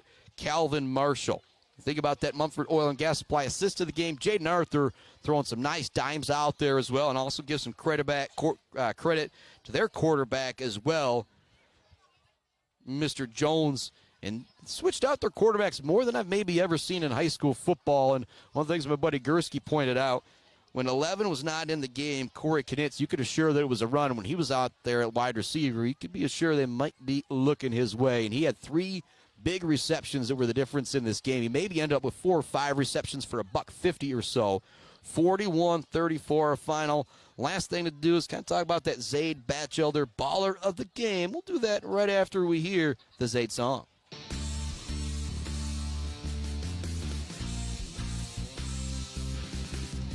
Well, hey there, Zaid. This song of love is just for you. So turn it up. Peekaboo, Zaid, I see you, and we wrote a song about what you do. Like listening to music and going outside, wearing a smile on your face so wide, yeah. Welcome back inside our Bird All-American Grill post-game show from our Barbary Law Studios, built by Konwinski Construction. Last thing to do, talk about that Zaid Batchelder baller of the game. And there's a lot of guys I feel like it could have gone to for this Clare team tonight, playing very well on homecoming. But Jaden Arthur, when you're out there running the show, you don't turn the ball over and your offense puts up 34 points. You kind of just get a nice tip of the cap. Ryan Louch had that big kickoff return for touchdown. That's definitely our Bill's custom fabrication of the game, as that just really electrified this crowd. It kind of got Clare right back in it. But you take away those first 2 drives from Ogemaw Heights where they kind of charged down the field. After that, Clare was pretty much in control of this one, in my opinion, but they could never get that lead. Were able to tie it up a couple times. And I'll point out something else as well.